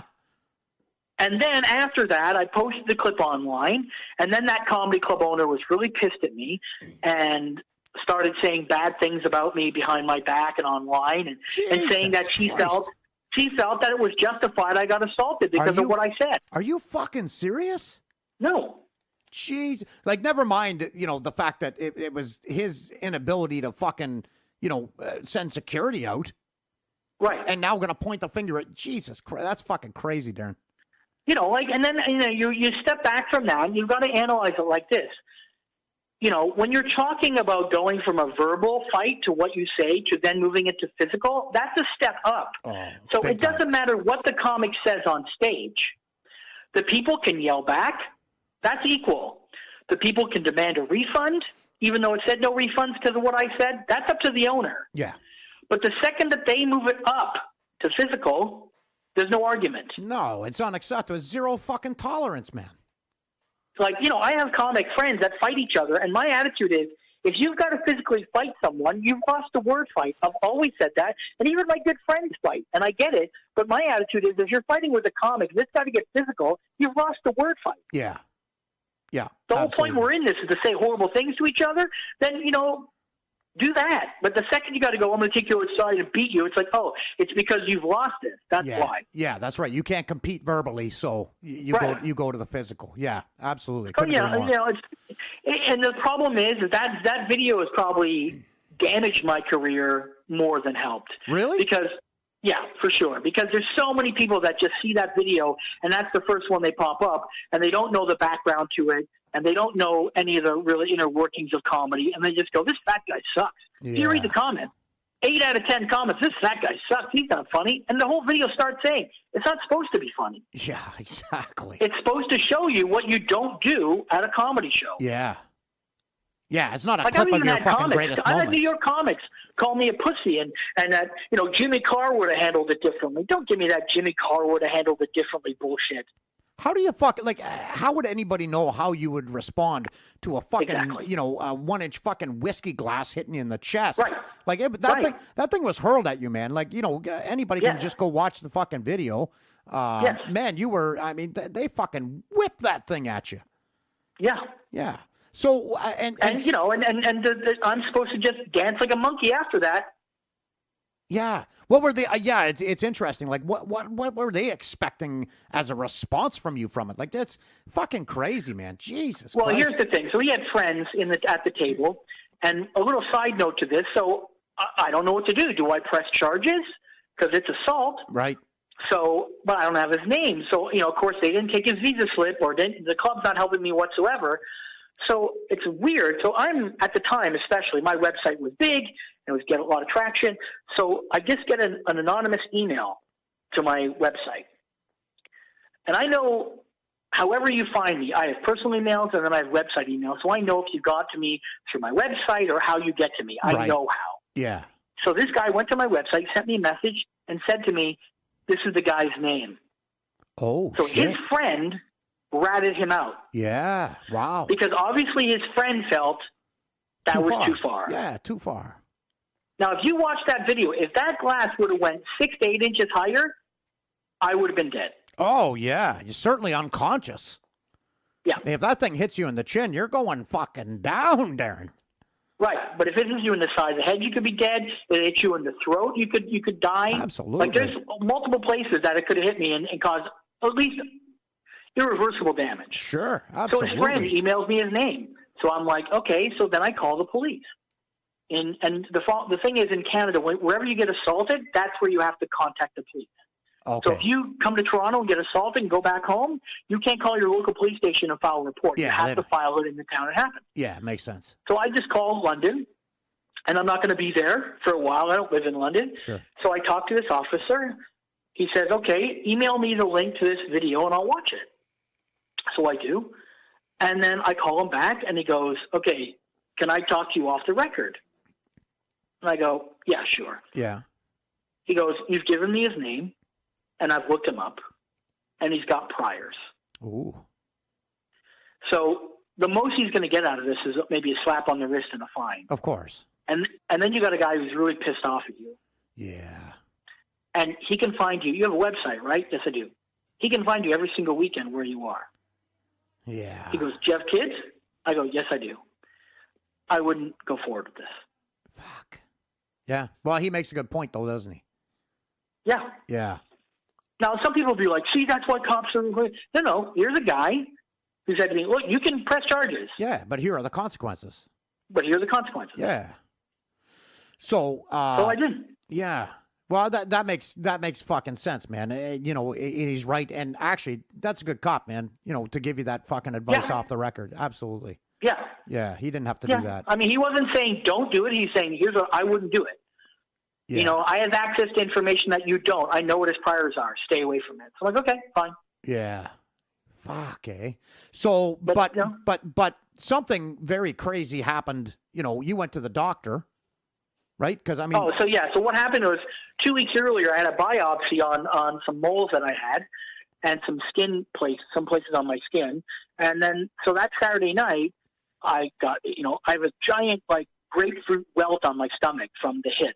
Jesus. And so Monday morning at 8 a.m., I'm now back in Toronto. I have this meeting with this doctor, and I'm still walking Saturday night off, I imagine. And I sit down, and the doctor sits down, and the doctor literally says, look, I have some bad news for you. I have to tell you that you have cancer. And I just started laughing. Right.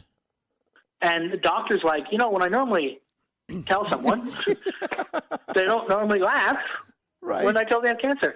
And I said, yeah, but you weren't there on Saturday night. And he just kind of gives this look, and I just pull up my shirt and give this weird look, and I explain the story. I'm like, I'm still processing this. I'll eventually get to cancer, but I'm still like, yeah, cancer. That's the last of my worries right now. Sure. I'm what still about working this? this out. Yeah. Yeah. Jesus Christ, man. That's fucking crazy. Yeah. So you had, what did you have, dermatoid cancer? I had two actually kinds of cancer. I had squamous cells and melanoma. So I had a surgery, so I'm cancer-free. I had a very minor scare with cancer. My wife works in a cancer radiation center. That's her job. Right. So she found the moles very early. Said, go get these checked out. They cut them off. Fortunate. I had I had a little bump on my arm. It's a little weird, but I'm cancer-free. So I don't even say I'm a cancer survivor. I don't say, and I don't really talk about the cancer thing outside of the clip or whatever. It's just because everyone else has gone through such a more horrible situation. But sure. I'll tell you something I did do. I used to have material about cancer. The second I got it, I stopped doing it because I just had this feeling of if anyone asks, I know I can say, but I have cancer, and they're like, oh, okay then. Yeah. And that didn't sit good with me because my attitude is you don't have to have a disease to do jokes about it. Right. So I just kind of stopped doing it. Yeah. I can see. I can see why for sure. Now, what happened? You got heckled for the cancer. What? I don't know about that one. What happened? It's a pretty hard video to watch. It's another one from London. It's a better quality clip, actually, in terms of picture quality and sound. How do I find this one? What's it called? Just put Darren Frost Cancer in YouTube, and you'll find it. Okay. Yeah, it pops up right away because it's got so many views or hits or whatever. All right. And it's been multiple platforms. People have taken it and reposted it. The thought behind that one was I was doing a show. It was a late show Saturday, smaller crowd. So, I'm doing pretty good. Not amazing, but pretty good. And there was a point in my act where I said something happened to me, and I said, look, I don't have good luck. I said in the last 5 years, I've fought cancer, diabetes, children with open heart surgery. I've had bad luck. That's all I said. Right. That's all I said. And then 2 or 3 minutes later, I'm knee deep in this bit that starts with to talk about my bad luck. And this guy goes, he yells out about my cancer. Tell me about your cancer. What? Minutes later. What the? And this is a guy. Now, only comics can understand this, not audience members. This is a guy that sat in the front row with his arms crossed the whole show. Hate him already. And never laughed once, even though other people have generally enjoyed themselves. Sure. Arms crossed, feet on the stage. So my attitude is, this isn't someone, tell me about your cancer because I felt so bad that you said that. Yeah. This is a guy fucking with the show because he doesn't like me. Yeah, it's a challenge almost, right? Exactly. Yeah. Because if I would have said that rant about I've had cancer, open heart surgery, blah, blah, blah, and then someone, oh, my God, what do you mean cancer? I would have addressed it. Yeah. And talked about it. Sure. And made it funny and made it light and moved on. But because this guy wouldn't stop, I then went and told a rougher version of that story of what I just told you. Right. And it got really, really awkward. I imagine. It is awkward. Yeah. Especially and in the same town, right? It's the same fucking town. Yeah. You can hear a pin drop. Right. And that's when I went, no, do you want me to still keep talking about my cancer? Yeah. And the guy goes, no. I said, yeah, exactly. Yeah, exactly. Shut your fucking mouth. And then, I did jokes about it. I did a few more things. The audience kind of laughed, and we moved on. But, once again, I put that video out just to show people what comics have to put up with. Here's a guy that's heckling my cancer. Yeah, fucking Jesus Christ. And if you read the comments, 70% of the people are against me in it. Of course. It's fucking YouTube, man. Right. Horrible. But they don't understand.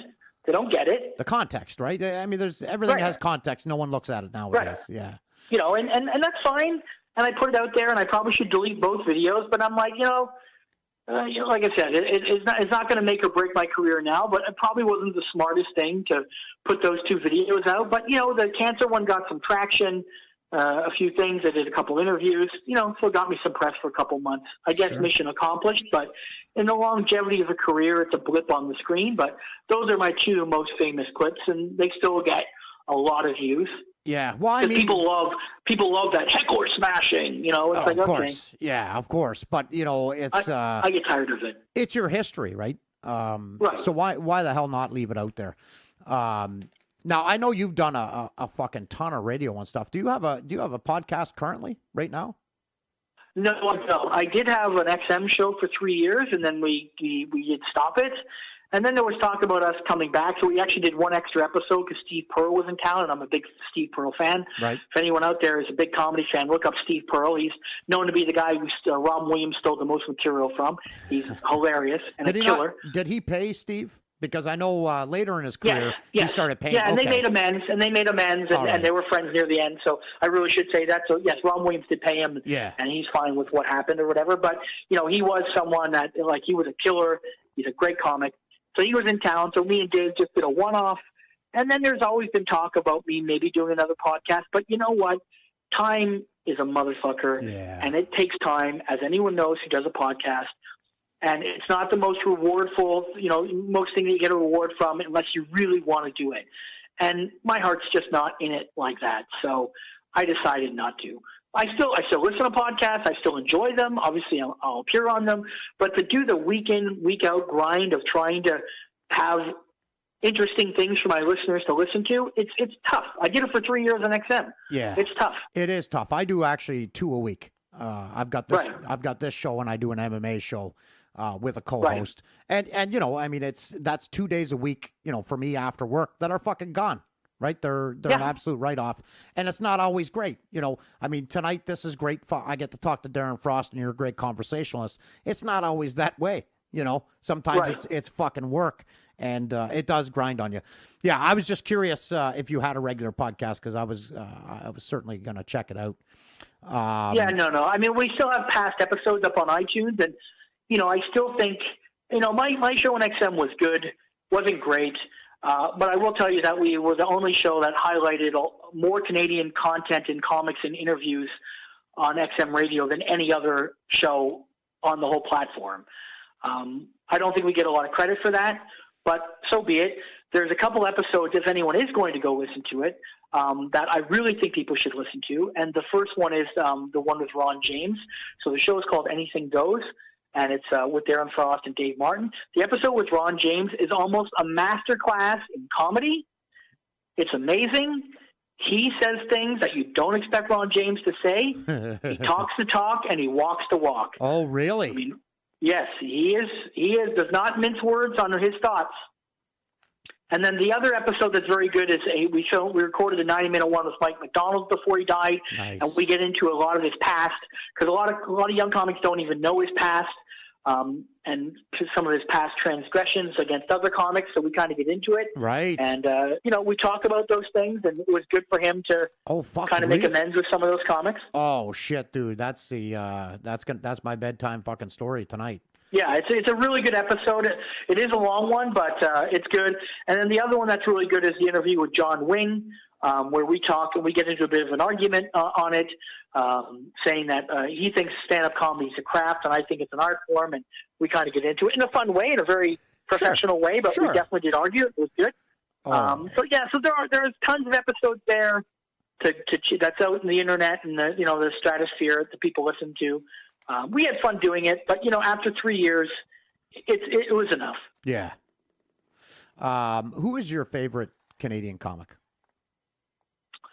My favorite Canadian comic, that's tough because there are a few of them. I mean, dirty comic, no ifs, ands, or buts. It's Kenny. Yeah. Clean comic, it's Brent Butt. Also Erwin Barker, who's passed away. If anyone is a comedy fan, Erwin Barker was amazing. Brent Butt does not get the fucking credit he deserves. He doesn't. No, he doesn't. Not at all. But he's made some money. He's made some money. So who gives a shit? Right. The thing about Brent Butt is because he made that money, people almost kind of roll their eyes about his stand-up. Yeah. And it's not fair. I barely know Brent, so it's not like we're friends like me and Kenny. I have a vested interest in pushing Brent Butt. Sure. We've been cordial to each other at best. We don't walk in the same circles or anything. But, I once saw Brent. He did a show at the Riveling downtown Toronto. He was opening for Mitch Hedberg. And every comic in the free world in Toronto and around was there to watch Mitch Hedberg. Because they knew he was there. Yeah. He was closing, doing a headline set at the Rivoli. And Brent Butt did an opening set to a crowd that was predominantly there for Mitch Hedberg. And to this day, I've never seen a comic kill for 20 minutes in front of a crowd that isn't even there for him. Yeah. Like Mitch Hedberg, amazing comic, couldn't touch Brent's set. It was like, that's crazy. Wow, that is fucking crazy. It was, and the Riv can be a tough fucking place. A very tough place. Yeah. It's a very tough place for clean comedy. It's, they definitely want a more alternative kind of comedy, whether it's a little bit darker or whatever. But he went in there and he kicked the fuck out of that place like I've never.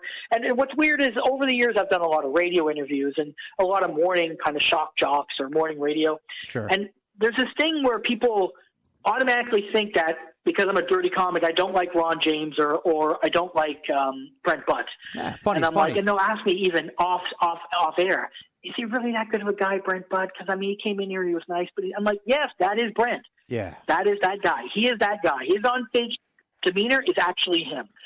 It's not a hyper sense of him. That's him. Yeah. So, there's a guy named Rob Ross that's an absolute killer, kind of more of an awkward kind of comic, but, definitely a killer. There's dozens of Canadian comics that are killers. Absolutely. Stuart Francis, that now lives in England, is a killer. Craig Campbell's a killer. There's lots. Aaron Berg in New York is killing. He's a dirty comic. He's done the Moncton Fest a few times. Is Kinnison your favorite of all time? No. Who's your favorite of all time? No. My favorite of all time would probably be Carlin. Yeah. And, a close second would be probably still, would I say emo? Maybe emo. Yeah. Good choices. Who's your favorite? Who's your favorite working right now? Well, you know what? I really, really love Bobby Mayer. Oh, nice. Bobby Mayer is a Canadian comic that lives in Britain. You should definitely check out him. He's a killer. Kathleen McGee, killer. Yeah. Very, very funny love comic. Kathleen, man. I've worked with her a couple times. Love her. She was based in Vancouver, now lives in Edmonton. She's definitely she's in a killer. Edmonton now?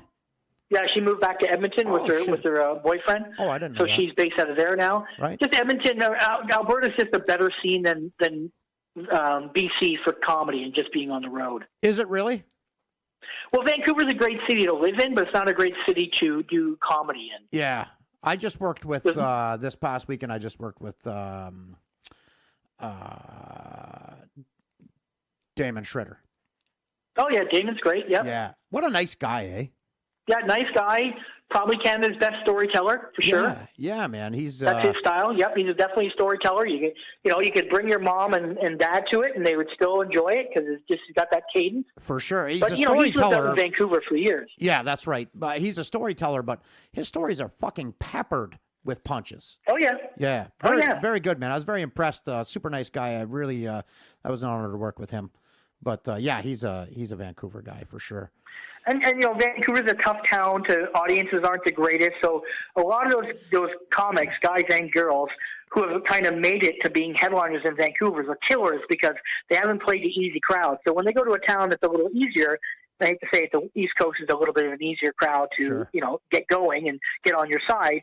They generally really kill hard. Yeah. So that's how you get guys like Damon and Kathleen really machine gun kind of killers.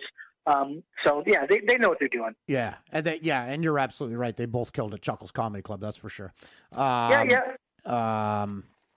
So where is you've obviously toured all around this fucking country. We're gonna talk right next about your upcoming tour with Kenny. Where's your favorite place? Right. Where's your favorite place to perform here? So in the 25 years of me doing comedy, I do not have a favorite place. I've always said the same thing.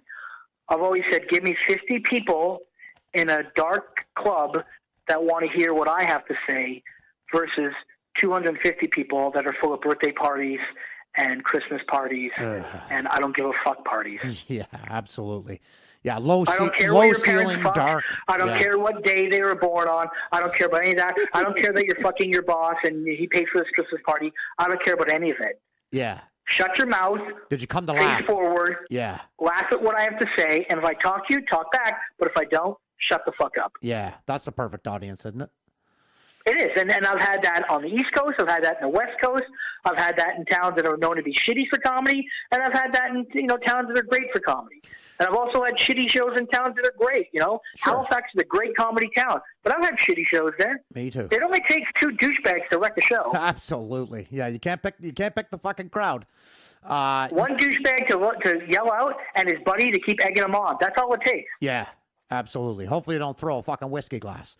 Right. So rank and file coming to the Maritimes. Yes. First of all, you and Kenny have been doing this rank and file. How long you guys been doing this deal? Probably we figured out like 7 or 8 years. It just started out with me saying, I want to tour. See, when you tour, sometimes you don't get to pick your opening acts. Right. So what happens is I go to a city, and due to, financial reasons, airplanes, hotels, you've got to use locals. Sure. So I started thinking, that's fine if there's enough dirty comics. Yeah. In those markets. But if there isn't, what happens is a local comic tries to dirty it up to be on the show. And that's not good. You shouldn't be stepping out of your comfort zone to match what the theme of the show is when it's a professional build show and people are paying. Man, that's fucking great advice. I love that. Right? So what happened is I'd get a clean comic who just says fucking shit more and not do as well because his clean comedy is great when he didn't score. Yeah. So a lot of times the show wouldn't start till I hit the stage, and then, you're already an hour in. So then I started thinking, well, what can I do? And I'm like, So then I started bringing a bunch of young guys on the road with me that I liked. And, guys like Dave Martin, who's coming on this tour with us. Other guys like Bobby Mayer, who I've already said, Kathleen McGee.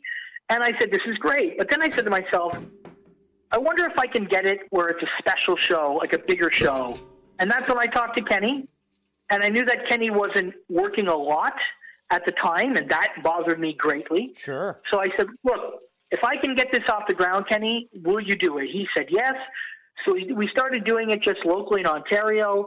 And, so what we do is we get together for a couple of weeks and we go our separate ways. And then we get together for a couple of weeks and we go our separate ways.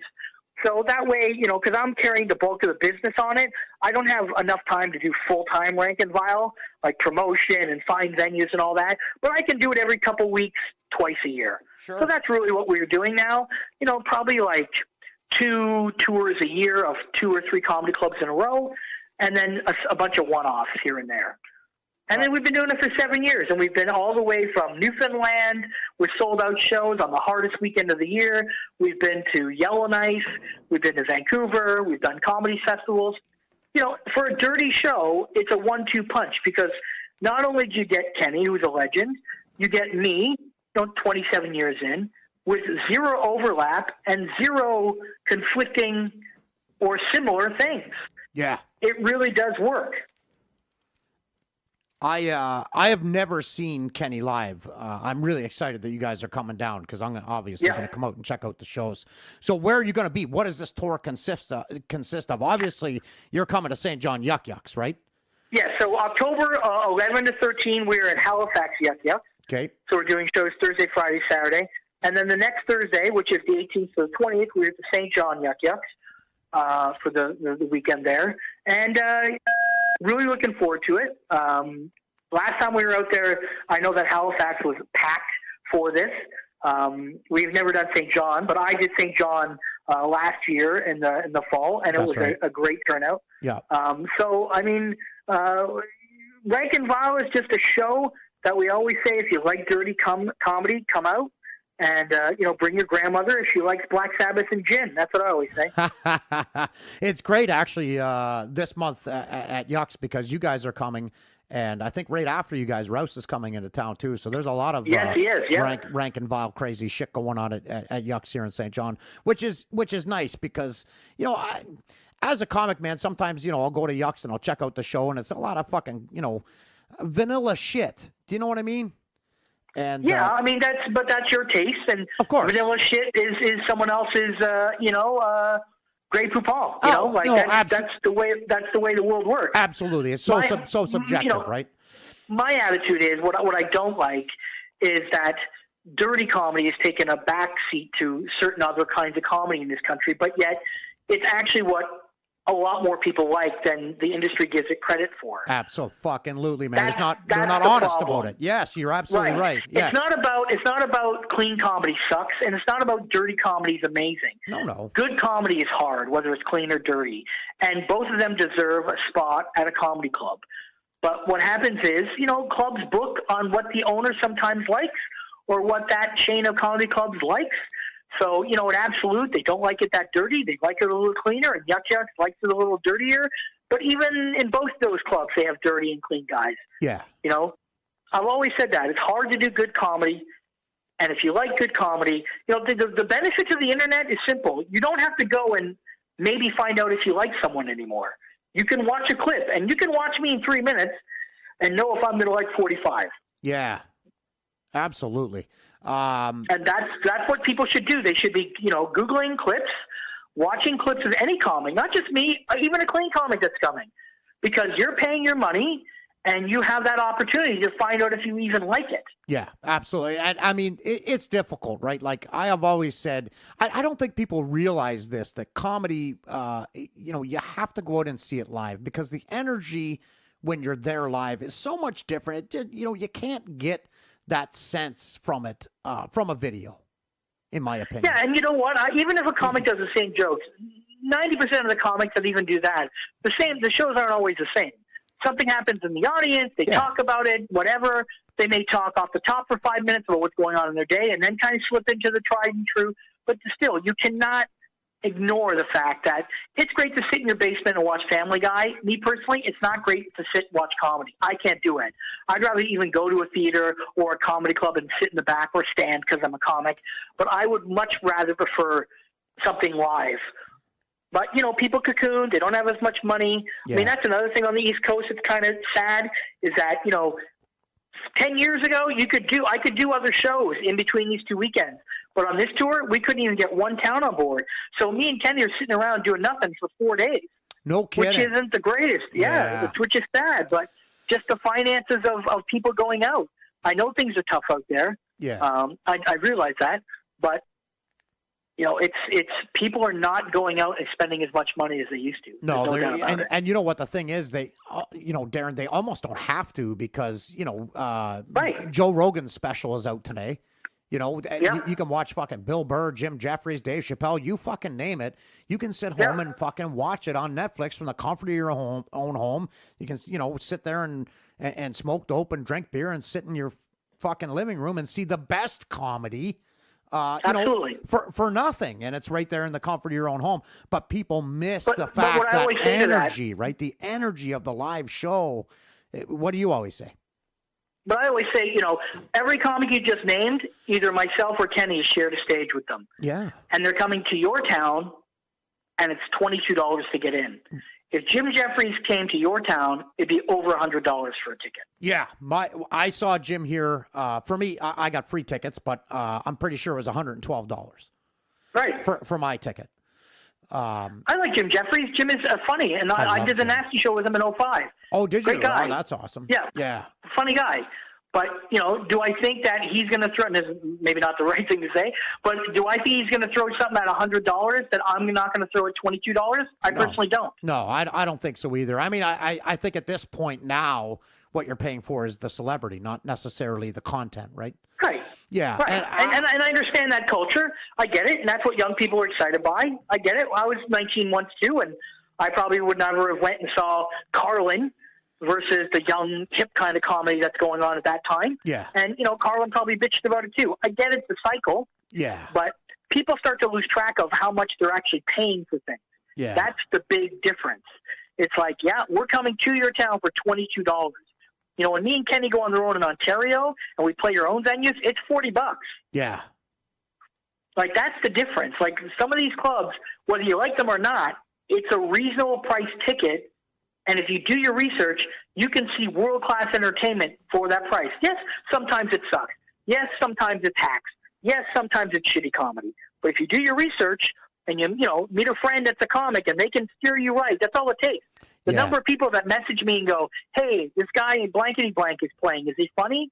I'm like, nah, not your cup of tea. Wait till next week because this guy's here. This is kind of unprecedented in this city that you and Kenny are both coming because at Yucks it's usually one headliner and then you got a guy that's been struggling in Halifax and they don't ship the really top fucking comics in this country. They don't ship down to the East Coast because it's a fucking tough sell. Right, you're going to do a week in Halifax, then you're going to be sitting on your ass, like you said. You and Kenny are going to be doing for 4 days, and then you're going to come to St. John. But this is a very unique experience for Yucks here in this city because it's not just Darren Frost. It's Darren Frost and Kenny Robinson, and that's unprecedented. I know you mentioned your opener. I forgot his name now. It's Dave Martin, and Dave is a killer too. He's a headliner. He's not as well known as us, but he's a very funny guy. And he was my co-host on my XM show. So if you guys go listen to any of the episodes that I said, you'll hear Dave. And he's just hosting. So that's the level it's starting at as a host. Right. So and the thing I've always tried to do is pack way more talent for less money. And there's ways of doing it as long as people come out. But if they don't come out, then you're fucked. It's not going to happen again. Yeah, that's right. Yeah, then you get fucked and nobody makes money. So Nobody. So what do you got? So you've got him hosting, and you and Kenny are going to split the rest of the time. It's just you. Yeah. So we base it on the audience. Right. So we look at the audience. And we say, how you feeling? How you feeling? If I've got a bit of a bug up my ass, I'll be like, I'll close because I know I'm going to jump around and scream more. Sure. And if it looks like a bit of an older crowd that Kenny's going to, wow him with his references, then I'll go on first, work on a certain stuff, and then Kenny takes it home. Oh, okay. So that's the benefit to each show. We don't know until the second the show starts who's going when and how much time. Oh, fuck, I love that. Out. No ego, no nothing. Of course not. Kenny's like, I got my family in the audience. Darren, can you do 30 and I'm going to do an hour? Absolutely. Yeah. If I say, hey, Kenny, the girl who wouldn't fuck me in high school is here. I want to do an hour. You do 30. He's like, absolutely. Yeah, no, and I love that, man. And, the thing is, like, you guys are obviously, very good friends. Sure. Right. So that takes the fucking ego away from it. And you're getting fucking paid and you're doing comedy together, which is, that's what we all hope to fucking do comedy with people that we love and make some fucking money at it. Right. That's the dream. Yeah. And sometimes it's not even about the money. I mean, I'm not crying the blues here. We're not making a lot on this tour because those 4 days off. But you know what? It's also me and Kenny get to hang out for 10 days with Dave. We'll have a little bit of an adventure on our days off.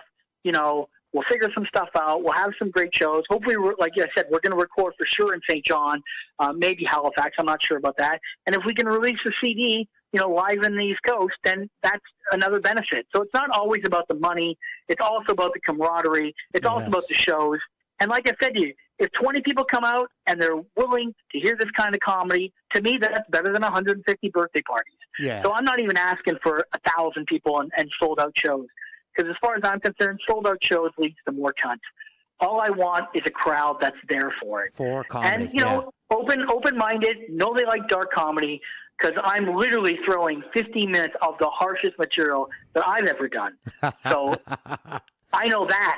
right there is something. Man, that's something to fucking looking forward to. Maybe I might reach out to old Steve Barnes there and maybe see if I can get a guest spot on that on one of those shows that you guys are doing. So you guys doing Thursday, Friday, Saturday? Is it?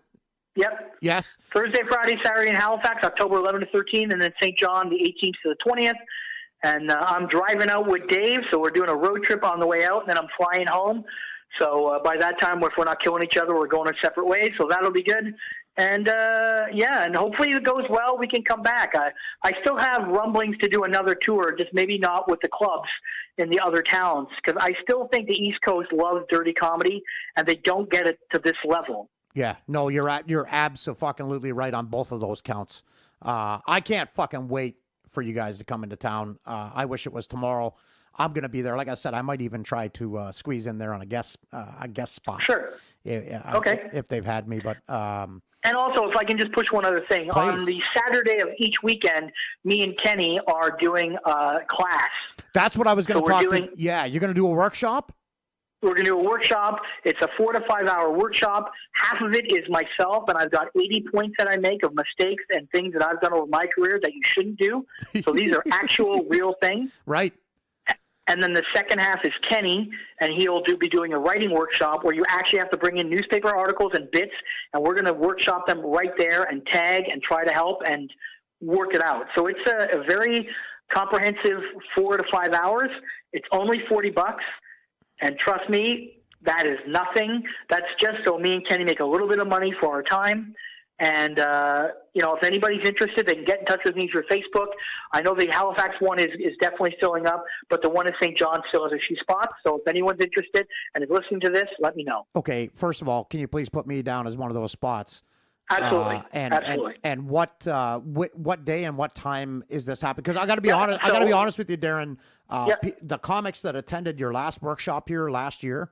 Or was it earlier this year, or was it last year you were here? Last year. Yeah, late last year. People are still fucking talking about that workshop and how much it really helped them. So please, what day and what time is this happening? So in Halifax, October 13th from noon to 5 at the Yuck Yucks at the West End. And in St. John, it's October 20th, the Saturday, noon to 5, location to be announced. But I'm sure it's going to be at the Yuck Yucks. I just haven't talked to Steve about it yet. Other things to do, posters and stuff. But that's where I did it last year. That's probably where it's going to be again. And like I said, it's only $40. Lots of these things are $100, $200.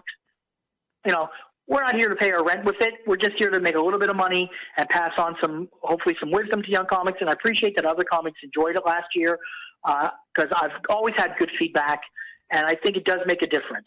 It absolutely makes a difference. That's a tremendous value to have two, you guys have over fucking 56, 57 years. Almost 60 years of fucking experience in comedy. Kenny, Kenny's worked with everyone. Kenny opened for Chris Rock at Massey Hall. Kenny's worked with Kinnison. Kenny's worked with every single comic you possibly can imagine. Yeah. Yeah. There's so many. Russell Peters calls Kenny his mentor. He's the only person he calls a mentor. It's Kenny Robinson. That's fucking crazy. And Kenny still opens for Russell all over the world. Man, that's tremendous. Well, I'll tell you this much. I'll be there for the shows. I'll be there for the fucking workshop. Anybody, a lot of local comics listen to this show. It's really who it's for. So get your ass out to see fucking Darren and sign up for this goddamn workshop. I can't fucking wait for it, Darren. I can't thank you enough for coming on. Thanks a million. Anything you want to add or throw out there? Where can people find you on Twitter and Facebook and that shit? People can find me. My Twitter handle is Comedy Whore. My website is comedywhore.com. So anyone, or if you want to do it at work, you don't want to put Comedy Whore, you can put DarrenFrost.com. That's how I found you. Yeah, fistthedolly.com. I have a bunch of names. They all go to the same website. And dude, honestly, they all go to the same website. I can't extol the virtues of your fucking website anymore to people. It is fucking hilarious, and more importantly, it's fucking super honest. Yep. I think I feel a little bit of kinship with you because I try to be, with this show and just in life in general, I try to be as honest as fucking possible. And in this industry, it's kind of gross, Darren, where people are, pretty fake, right? For the most part. Well, of course they are. There's tons. Yeah. And, at the end of the day, it's more of a life thing, but you can only control what you can control, and that's all you can do. If people want to be fake and, take my free ride and talk behind my back, that's on them. Yeah. Yeah, for sure. But, that's on them, not on me anymore. But I love the honesty on your fucking website, man. I, for one, really appreciate it. And I'm sure people will, if they visit your website, will have a good fucking laugh and will certainly open a window to Darren Frost, man. You open up and you leave yourself out there. And I love it. It's like I've always said, if you just want to hear about the wins in life, go to SeanMajunder.com. Yeah, exactly. If you want to hear the not so nice, you go to my website. And when I say that, I don't mean to knock Sean. What I mean by that is exactly what I said before: clean, dirty. Sean is inherently a happy guy, so his website's not going to be like mine. Yeah, absolutely. Right? It's like, if that's what you want, you go there and enjoy it and consume it and be happy about it. But don't expect that from my website. Yeah, you give the fucking honest truth, man, and I absolutely love that. Now, don't hang up, Darren, but I am going to say goodbye to you, and thanks a million for doing it. Thanks, Mark. I appreciate it. See you soon.